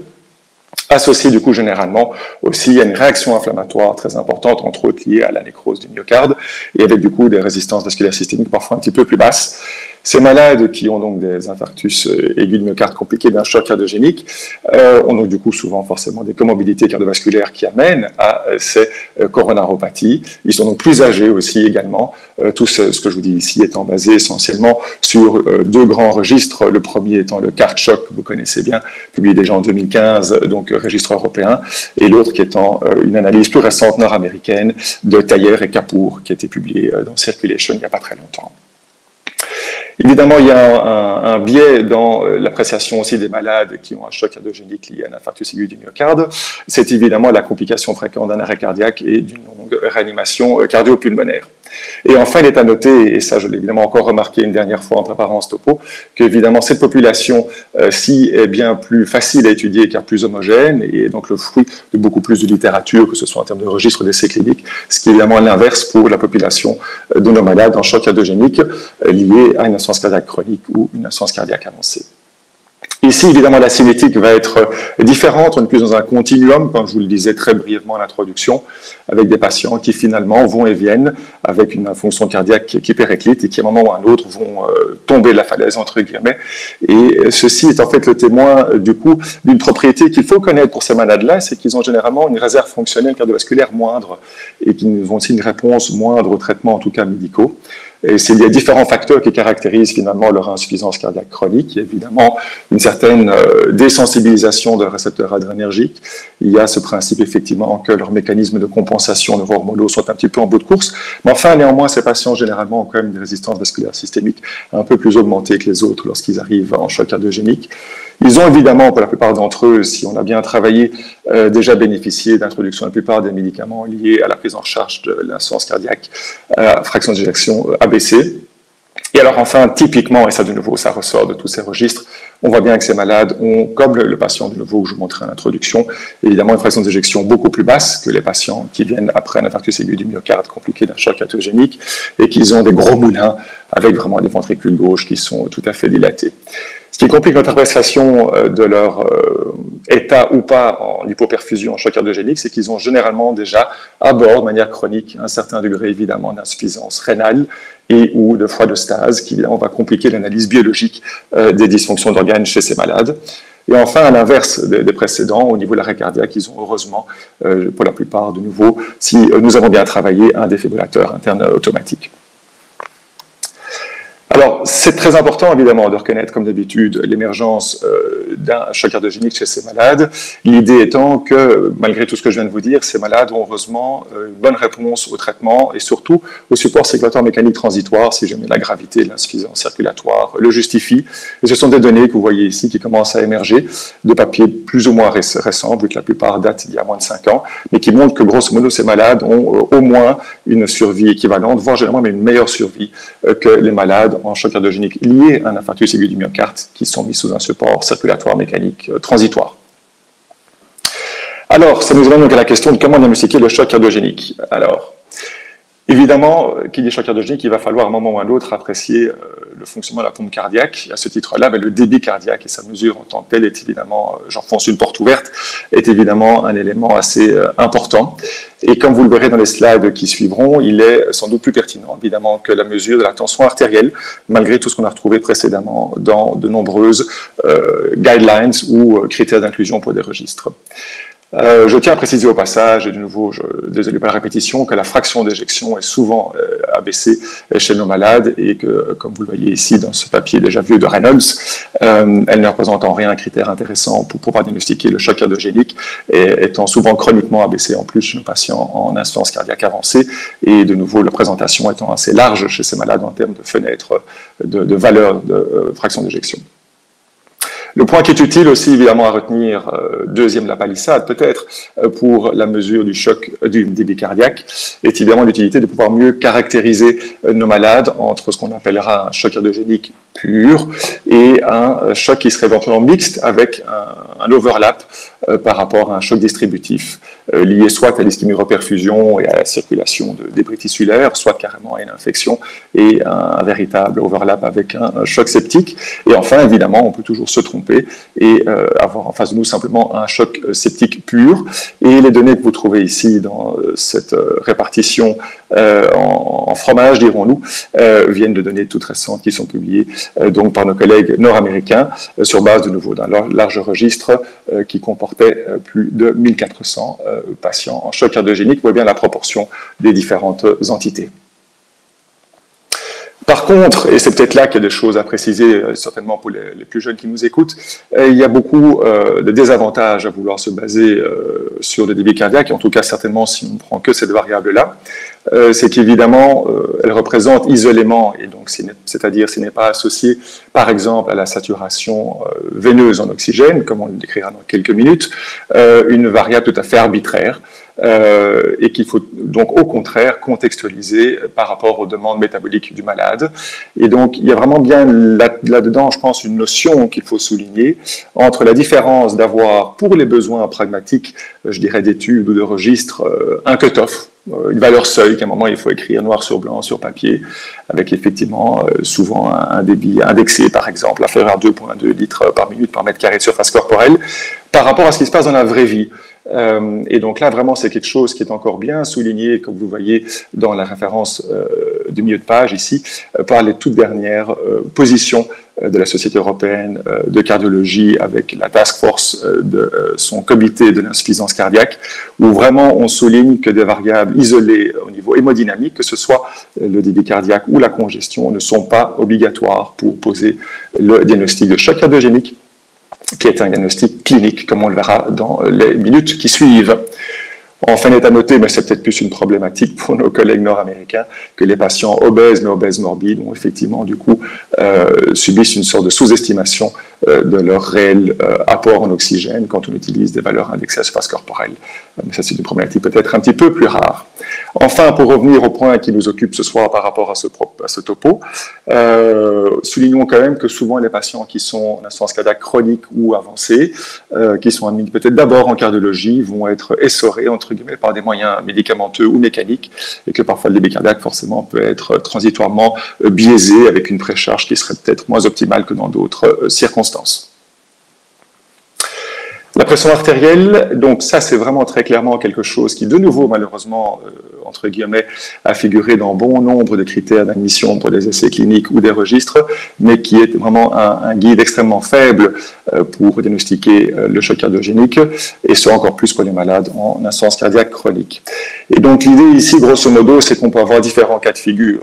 Certains malades vont en fait conserver d'apparence une tension artérielle normale, alors que par contre ils souffrent, quand on regarde les autres indices d'hypoperfusion, très clairement d'un choc cardiogénique, et ça de nouveau c'est dû au baroréflexe et à l'augmentation des résistances vasculaires systémiques, comme vous le savez, et ça définit cette entité qu'on appelle en fait des chocs cardiogéniques même normotensifs, qui en fait ont un pronostic tout à fait aussi péjoratif que les autres chocs cardiogéniques, car ils ne sont pas distinguables sur base des autres variables hémodynamiques. Donc, pour le dire autrement, ils ont la même mauvaise fraction d'éjection, ils ont la même congestion, ils ont le même bas débit cardiaque, et donc ce n'est en rien une entité qui sera associée à un meilleur pronostic que du contraire, ils sont exposés au même risque d'hypoperfusion. Alors, l'autre cas de figure qui est intéressant de détailler, c'est que des patients peuvent avoir une réduction de la tension artérielle à leur admission, mais qui en fait est très bien tolérée cliniquement, sans signe de nouveau clinico-biologique d'hypoperfusion. Et en fait, il faut y voir là simplement peut-être une très bonne tolérance de cette réduction de la post-charge qui permet finalement, quand on regarde un petit peu leurs données hémodynamiques, de peut-être même permettre à leur cœur de débiter un petit peu plus avec un meilleur couplage ventriculo-artériel. Et ça, c'est quelque chose qu'on sait déjà depuis plus de 20 ans et qui était déjà présent dans le Shock Registry dans les années 2000. Et enfin, on peut avoir juste l'inverse, donc pour vous dire combien cette tension artérielle peut être trompeuse. On peut avoir un patient qui a une hypotension artérielle et qui effectivement va être très mal toléré et qui par contre va être perçu comme un indice péjoratif par rapport à son pronostic. Et là, une publication assez récente dans Critical Care en 2020 qui montre bien que si on segmente une des cohortes de patients admis en choc cardiogénique par leur quartile de pression artérielle, eh bien ceux qui ont les plus basses pressions artérielles ont en fait plus de défaillance d'organes et doublent en fait le risque de mortalité. Et donc, je pense que dans ce contexte-là, pour un peu enfoncer le clou sur la pression artérielle comme un mauvais guide pour diagnostiquer le choc cardiogénique, on sait de nouveau très bien depuis au moins 20 ans, avec toujours ce choc registry, et depuis maintenant près de 6-7 ans dans toute la communauté des soins intensifs de manière générale que les patients peuvent développer une hypoperfusion tissulaire et donc être techniquement en choc cardiogénique ou autre forme d'insuffisance circulatoire sans avoir de pression artérielle réduite. Et c'était vraiment un des messages clés qu'on a entendu pour les premières fois en 2014 de nos collègues de l'ESICM avec ce document de consensus que je vous invite à aller repêcher si vous l'aviez raté à l'époque. Et donc plus récemment, donc de nouveau, je vous invite à lire plus que jamais aussi ce document donc de la Société européenne de cardiologie publié récemment sous l'égide donc du comité de la Société d'insuffisance cardiaque et qui nous explique bien ici, si on décrit un tout petit peu l'évolution de la physiopathologie du choc cardiogénique, combien l'hypoperfusion va forcément être croissante au fur et à mesure que les patients grandissent en sévérité, mais que par contre, comme vous pouvez le voir au milieu de cette illustration, si on regarde la pression artérielle systolique, la SBP, Systolic Blood Pressure, vous voyez bien combien au début elle peut être diminuée, maintenue, diminuée, et que c'est seulement sur la fin, évidemment, qu'elle sera effondrée. Au fur et à mesure que l'inflammation gagne, que le patient se péjore et qu'une composante de choc distributif va s'ajouter à la faillite cardiaque initiale. Et si la pression artérielle est un mauvais guide, c'est aussi parce que, et ça c'est quelque chose de vraiment croissant comme notion, je dirais, dans la communauté des soins intensifs, parce qu'il y a évidemment de plus en plus de perte de cohérence entre ce qu'on appelle la macrocirculation et la macrohémodynamique, donc la pression artérielle, le débit cardiaque, etc., et les altérations de la microcirculation, qui sont évidemment beaucoup plus fréquentes dans des chocs inflammatoires comme les chocs septiques, mais dont on sait aussi, et nous l'avons déjà prouvé avec Daniel Debacker en 2004, enfin je dis nous, moi j'étais pas encore là, mais c'est notre centre, et donc les atteintes de microcirculation sont effectivement présentes dans le choc cardiogénique également, et vous voyez que si on prend une petite cohorte, certes, de malades en insuffisance cardiaque ou en choc cardiogénique, on les compare à des contrôles qui étaient des patients en fait, qui étaient observés la veille de leur opération en chirurgie cardiaque en électif, eh bien, on voit bien que de nouveau la macrohémodynamique ne permet pas de faire la différence entre les patients qui sont en insuffisance cardiaque sévère et ceux qui sont en choc cardiogénique, alors que le lactate a déjà grimpé, et quand on va voir du côté de la microcirculation, vous voyez ici en très résumé deux représentations des résultats, avec à gauche le pourcentage de vaisseaux qui sont perfusés. Vous voyez bien que les contrôles ont une perfusion normale. Au milieu, ce sont les patients en insuffisance cardiaque et à droite, les chocs cardiogéniques. Ils ont une propension de vaisseaux non perfusés forcément beaucoup plus faible. Et c'est également décrit par la petite figure de droite, où là, de nouveau aussi, contrôle d'abord, patient en insuffisance cardiaque et puis choc cardiogénique à la fin. Et donc, vous voyez bien que l'absence de flux, la microcirculation observée à l'époque par les premières générations de caméras dans l'air sublingual montrait bien effectivement que la microcirculation peut être atteinte en choc cardiogénique sans encore avoir de grandes atteintes au niveau de la macrohémodynamique. Et alors un autre paradigme aussi très important et qui fait son petit bonhomme de chemin tout doucement, c'est qu'en termes de dysfonction d'organes et d'hypoperfusion, que ce soit au niveau des reins, du foie, des intestins ou de l'air splénique en général, ce n'est pas tout de regarder la pression artérielle en tant que témoin de la perfusion de ces organes, il faut penser beaucoup plus en termes de gradient de pression de perfusion, en tenant compte évidemment de la congestion veineuse. Et ici, vous avez une figure qui illustre ceci avec élégance et qui vient là aussi d'un document semi-récent du même comité d'insuffisance cardiaque de l'ESC. Et donc, avec une transition du coup évidente, on est amené à parler de la congestion maintenant comme indice hémodynamique ou clinique pour oui ou non appuyer la présence d'un choc cardiogénique, a fortiori chez les malades en insuffisance cardiaque chronique. Et donc, je me suis permis évidemment ici de reprendre les critères de French Shock qui ont été présentés et publiés par Clément. Et donc, vous voyez qu'à l'époque, vous aviez, enfin à l'époque, j'imagine que c'est d'actualité, vous jugez effectivement utile d'apprécier effectivement cette congestion, et ça figure même en fait dans les critères d'appréciation pour la présence ou l'absence d'un choc cardiogénique. À cette remarque, il y a cette notion, je voudrais quand même apporter certaines nuances. Et je cite ici les guidelines américains de 2018 qui reprennent une classification bien connue de l'insuffisance cardiaque et du choc cardiogénique avec les patients qui sont mouillés ou secs ou qui sont entre guillemets chauds ou froids. Et donc vous voyez bien dans la case en haut à droite qu'il y a évidemment une certaine proportion des patients en insuffisance cardiaque mais aussi en choc cardiogénique qui ont ce qu'on appelle un choc cardiogénique euvolémique. Alors ça c'est conceptuel, mais si on regarde en termes de chiffres Et ce que ça peut représenter dans les populations, je reprends la publication ici assez récente de Thayer dans Circulation Heart Failure. Et donc vous voyez que si cette cohorte assez large, de quasiment 1500 patients en choc cardiogénique dans une petite dizaine de centres nord-américains, si on reprend cette cohorte, on trouve quasiment 20% des malades, effectivement, qui sont dits euvolémiques sur base de la pression de l'oreille droite et de la pression en cathétérisme droit au niveau de la wedge pressure. Et donc, c'est évidemment du coup assez interpellant et souligne le fait que la congestion n'est sans doute pas un élément indispensable pour apposer le diagnostic de choc cardiogénique. Et c'est d'autant plus interpellant par rapport au topo de ce soir que si on regarde effectivement, toujours dans cette même étude nord-américaine, chez les patients qui sont dits euvolémiques, donc grosso modo cette petite vingtaine de %, eh bien en fait, il y a là-dedans quasiment 2/3 des malades qui sont justement des malades qui se sont présentés par le biais de l'aggravation d'une insuffisance cardiaque et non pas par le biais d'un choc cardiogénique lié à un infarctus aigu du myocarde, ce qui souligne donc que tout particulièrement pour ces patients en insuffisance cardiaque chronique, la congestion est à prendre avec des pincettes comme étant un outil ou un indice pour apposer le diagnostic de choc cardiogénique. Alors, il n'y a pas grand-chose de beaucoup plus spécifique à se mettre sous la dent.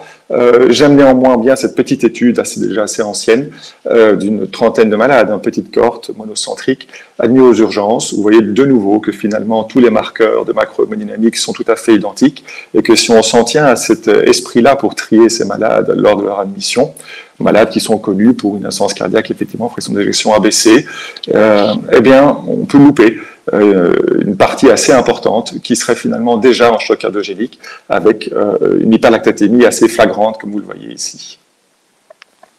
Et donc, pour clôturer un petit peu, je dirais, cet aspect des critères hémodynamiques comme étant oui ou non nécessaires pour imposer le diagnostic de choc cardiogénique, je vous réfère de nouveau à ce document récent de la Société de cardiologie qui nous dit très clairement que le choc cardiogénique est un syndrome, effectivement, dans lequel on enfonce une porte ouverte.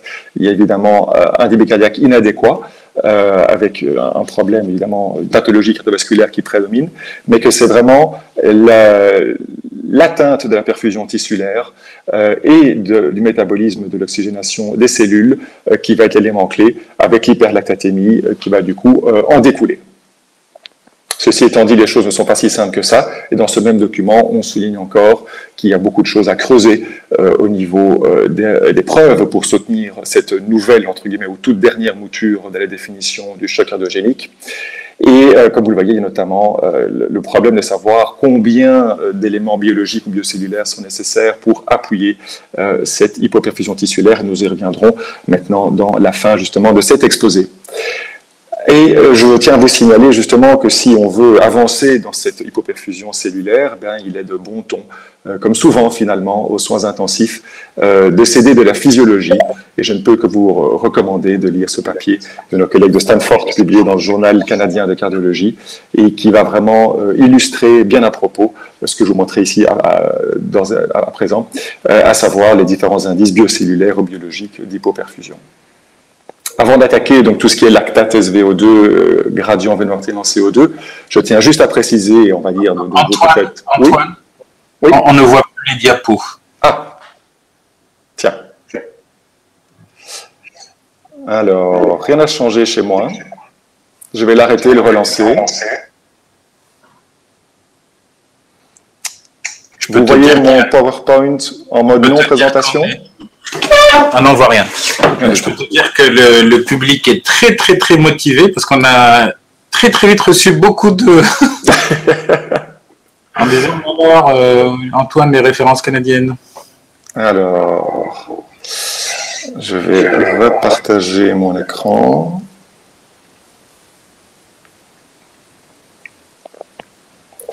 Alors, c'est reparti. Ça chauffe, ça chauffe. Oui, on doit être bon là. Oui. Voilà. Hop.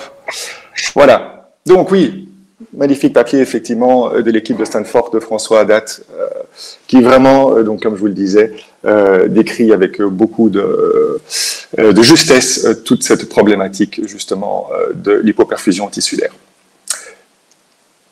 Et donc, avant de détailler tout ceci, comme je vous disais, je tiens juste à préciser, c'est sans doute là, j'espère, ma dernière la palissade, que effectivement, tous les patients en insuffisance cardiaque qui ont des signes cliniques, j'insiste sur le terme clinique d'hypoperfusion, Donc les wet and cold, selon la classification phénotypique, ne sont pas forcément tous de facto en choc cardiogénique et représentent seulement moins de 10% des cas, effectivement, qui sont réellement en choc cardiogénique, et ça sera une donnée parmi tant d'autres, qui est le registre donc, de l'ESC avec le Heart Failure Long Term Registry.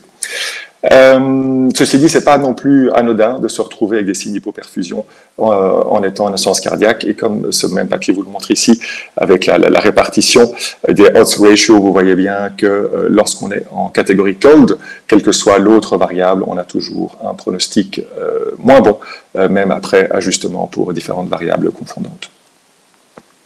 Alors donc, quels sont les différents outils qu'on pourrait utiliser, pas de manière clinique, mais plutôt de manière biologique ou biocellulaire, pour apprécier cette fameuse hypoperfusion qui est donc un élément clé de ce diagnostic du choc cardiogénique?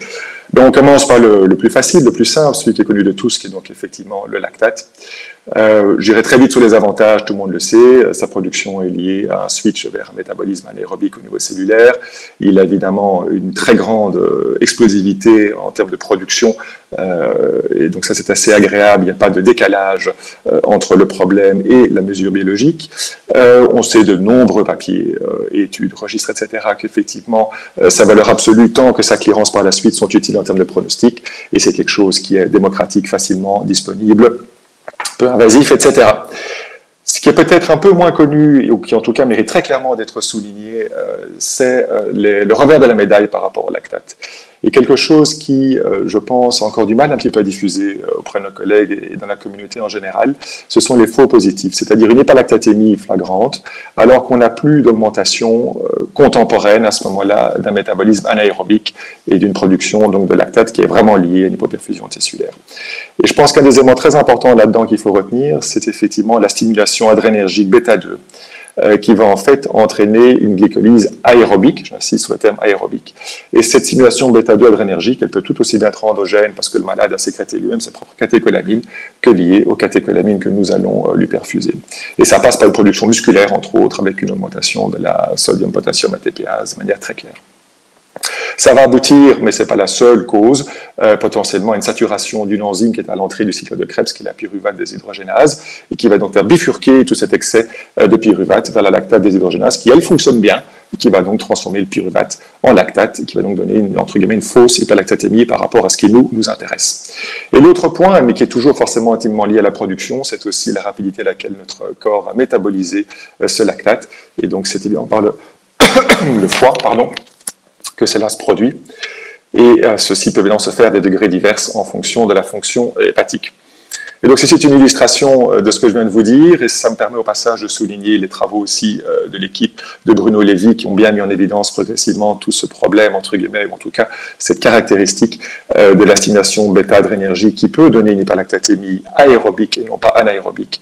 Et donc, bon, vu l'heure et vu le retard, je ne vais pas trop, je dirais, m'enfoncer dans les détails, mais je vous invite à lire ce chapitre du textbook Demonic Monitoring si vous voulez en savoir plus. Ou de nouveau le papier de nos amis de Stanford dans le journal canadien de cardiologie, où on voit bien de nouveau combien la production de lactate peut être augmentée en l'absence d'anaérobie par cette stimulation bêta-adrénergique que eux qualifient simplement ici de high demand state, et que nous allons effectivement associer de facto à la production endogène ou exogène, notamment d'épinéphrine. En haut à gauche, vous voyez le fameux métabolisme du lactate qui va être retransformé par le foie, par le cycle de Cori, en glucose, et c'est ce fameux métabolisme qui peut être ralenti en cas d'hypoperfusion et de faillite hépatique, et qui va du coup forcément aussi induire la persistance d'une hyperlactatémie. Peut-être moins pertinent en termes de diagnostic, mais plutôt en termes évidemment plutôt de guidance de notre prise en charge thérapeutique. Au niveau de la saturation veineuse mêlée, donc c'est évidemment quelque chose là aussi qu'a priori, je pense, beaucoup d'entre vous connaissent déjà très bien au niveau de la pratique clinique. Rappelons brièvement que simplement la saturation veineuse va chuter au fur et à mesure que l'apport en oxygène de nos cellules, donc la DO2, va diminuer jusqu'à un point de rupture où les capacités d'extraction néocellulaire seront dépassées, et c'est finalement aussi le point de rupture à partir duquel le lactate va augmenter en parallèle. Bon, ça c'est la version, je dirais, très théorique que tout le monde connaît de ces textbooks ou de ces cours à la fac de médecine. Et donc, Les avantages du coup de ce concept sont effectivement tout à fait évidents. C'est que par rapport au revers de la médaille d'une mesure isolée du débit cardiaque que j'avais un petit peu diminué en termes d'intérêt précédemment, on retrouve ici évidemment la capacité d'intégrer cette mesure de débit cardiaque dans le réel contexte métabolique du malade. Donc ça, c'est vraiment quelque chose de beaucoup plus pertinent en termes de physiopathologie impliquée. Il y a une très belle réactivité de la SVO2 ou de la SCVO2 par rapport de nouveau à l'évolution de cet équilibre entre l'apport et la consommation d'oxygène dans l'organisme, ce qui est bien plus important par exemple que la réactivité du lactate. Et si vous avez un monitoring avec une Swan-Ganz qui surveille en continu la SVO2, ça fait évidemment un très bel outil pour de nouveau guider notre prise en charge thérapeutique. À côté de ça, et ça de nouveau c'est la partie sans doute moins connue de l'histoire, en tout cas sur laquelle je voudrais insister, il y a de nouveau un sérieux revers de la médaille. Le premier, c'est la corrélation entre la véritable SVO2, donc mêlée par rapport à un cathétérisme cardiaque droit, par rapport à la saturation veineuse qu'on va obtenir au bout d'une voie veineuse centrale, dont dans un élan d'être de moins en moins invasif que nos patients, on a tendance de plus en plus à se contenter, alors qu'il y a quand même pas mal de données qui nous montrent qu'en termes de valeur absolue, c'est pas la même chose, qui nous montrent peut-être, et encore les avis divers, que pour suivre des changements, donc ce qu'on appelle les changements de delta, les track change, ça peut fonctionner, d'accord, mais très clairement, s'il y a un message clinique à retenir, c'est que ça dépend fortement du positionnement de cette voie veineuse centrale, qui doit être théoriquement, je le rappelle, devant l'entrée de l'oreillette droite pour optimaliser les chances d'avoir quelque chose de valable. Et alors, rappelons de nouveau qu'entre la consommation plutôt céphalique et la consommation plutôt abdominale en oxygène, on peut avoir des grandes variations en fonction de la sédation du malade, de son agitation, en fonction de la nutrition du malade, de l'insuffisance circulatoire, etc. Et tout ceci va participer à des écarts entre la SVO2 vraie mêlée et la SCVO2 en tant que témoin via la voie veineuse centrale. Un autre point vraiment en lien par rapport à la thématique de ce soir, c'est, je dirais, une valeur faussement négative et faussement rassurante d'une SCVO2 ou une SVO2 qui resterait dans un range de normalité, admettons au-dessus de 65%, alors qu'on a pourtant un métabolisme anaérobique et un véritable déséquilibre entre l'apport et la consommation en oxygène. Et ça, c'est dû évidemment aux altérations de la microcirculation, dont je vous ai montré il y a quelques minutes qu'elles étaient aussi présentes dans le choc cardiogénique, avec un véritable effet shunt qui en fait empêche certaines cellules d'extraire de l'oxygène, de sang, qui va du coup passer dans ce coin-là, et se retrouver finalement avec moins d'extraction en oxygène. Et enfin, last but not least, dans notre thématique des patients en insuffisance cardiaque chronique, eh bien, ceux-ci ont évidemment, et vous le savez bien, déjà chroniquement une SCVO2 qui est abaissée et va du coup se poser la question de savoir si on est encore plus bas que d'habitude et si c'est réellement quelque chose de pertinent ou pas. Je vais passer ceci pour gagner un petit peu de temps et vous invite à décrire brièvement un autre indice qui pourrait du coup bien compléter les limites des deux précédents, qui a déjà lui fait son bout de chemin, je dirais, dans la prise en charge des patients, en tout cas en choc septique, et ceci est effectivement le gradient véno-artériel en dioxyde de carbone. Et donc ça fait une dizaine d'années qu'on nous berce un petit peu avec cela dans la sphère de nouveau plutôt la prise en charge du sepsis, et donc le rationnel de ce gradient véno-artériel en CO2 peut être résumé de manière assez simple, en disant que ce gradient va augmenter en fonction de deux déterminants prédominants.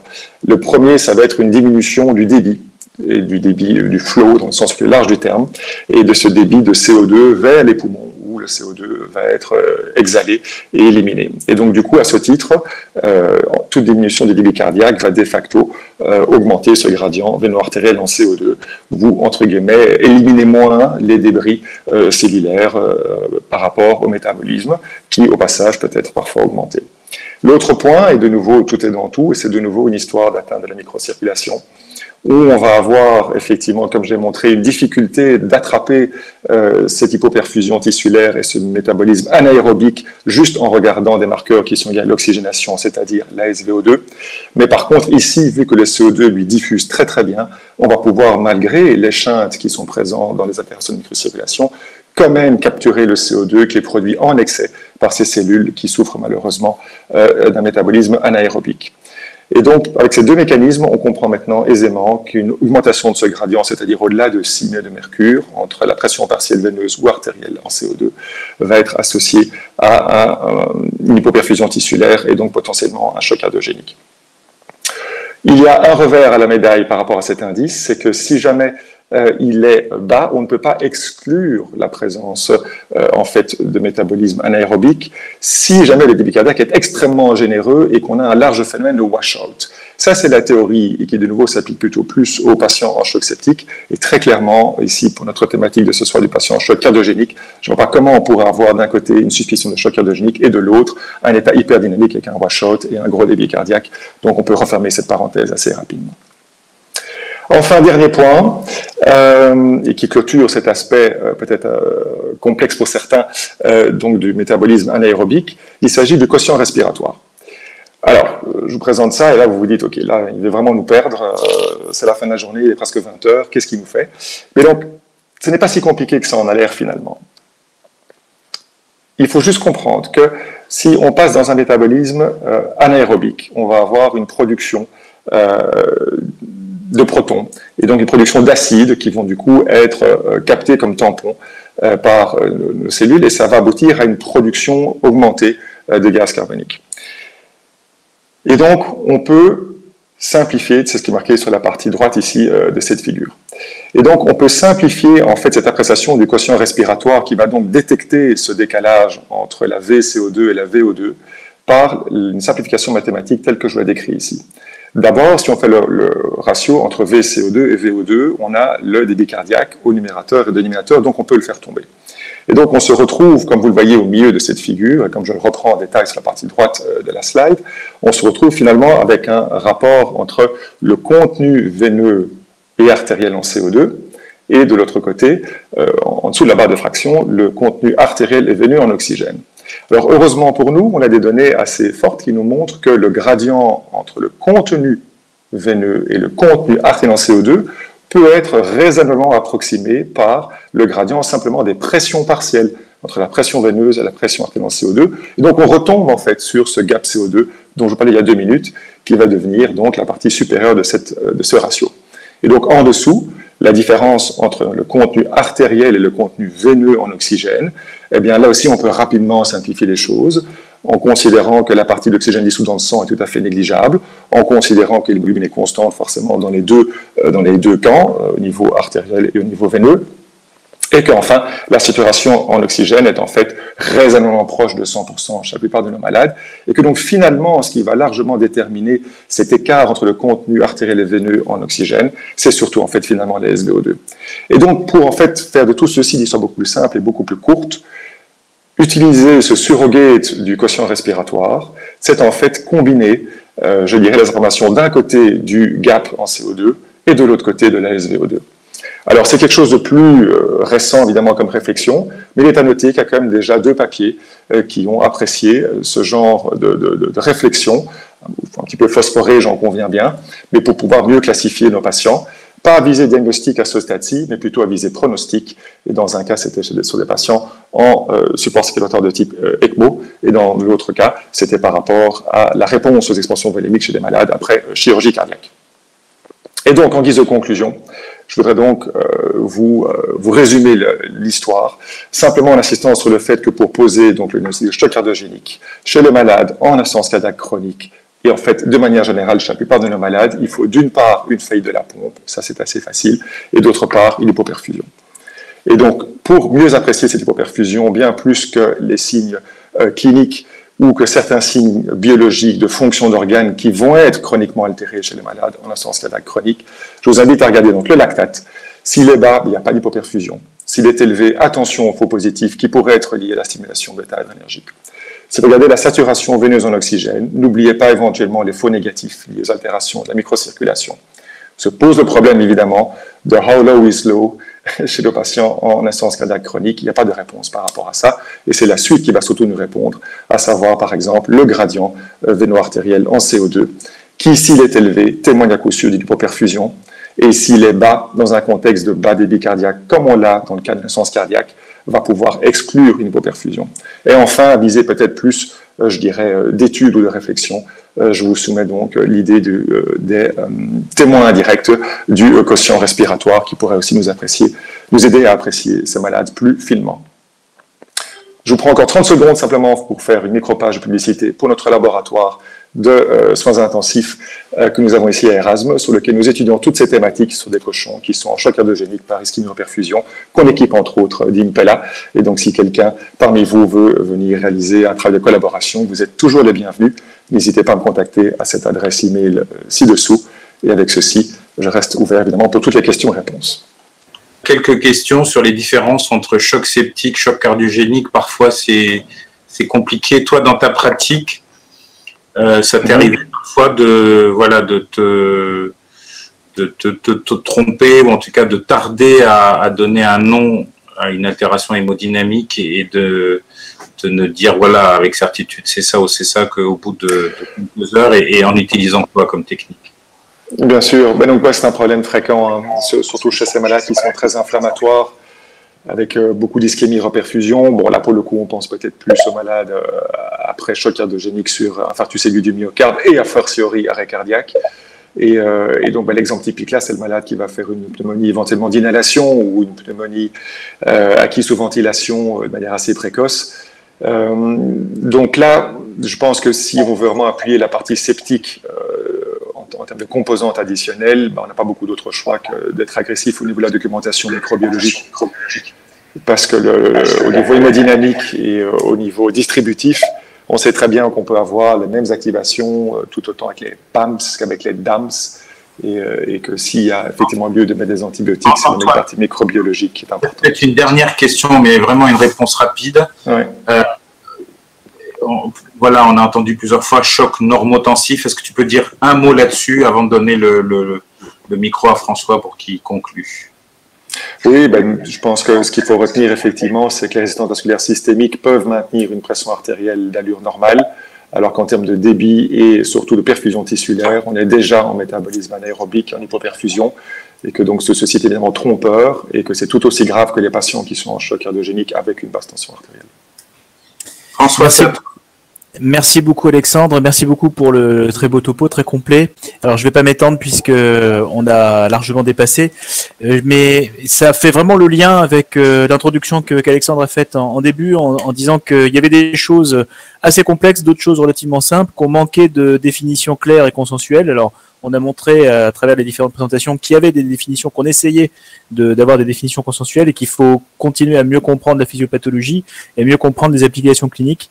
Donc merci beaucoup, ça je pense c'était de très riches échanges. Merci à tous, merci à toutes.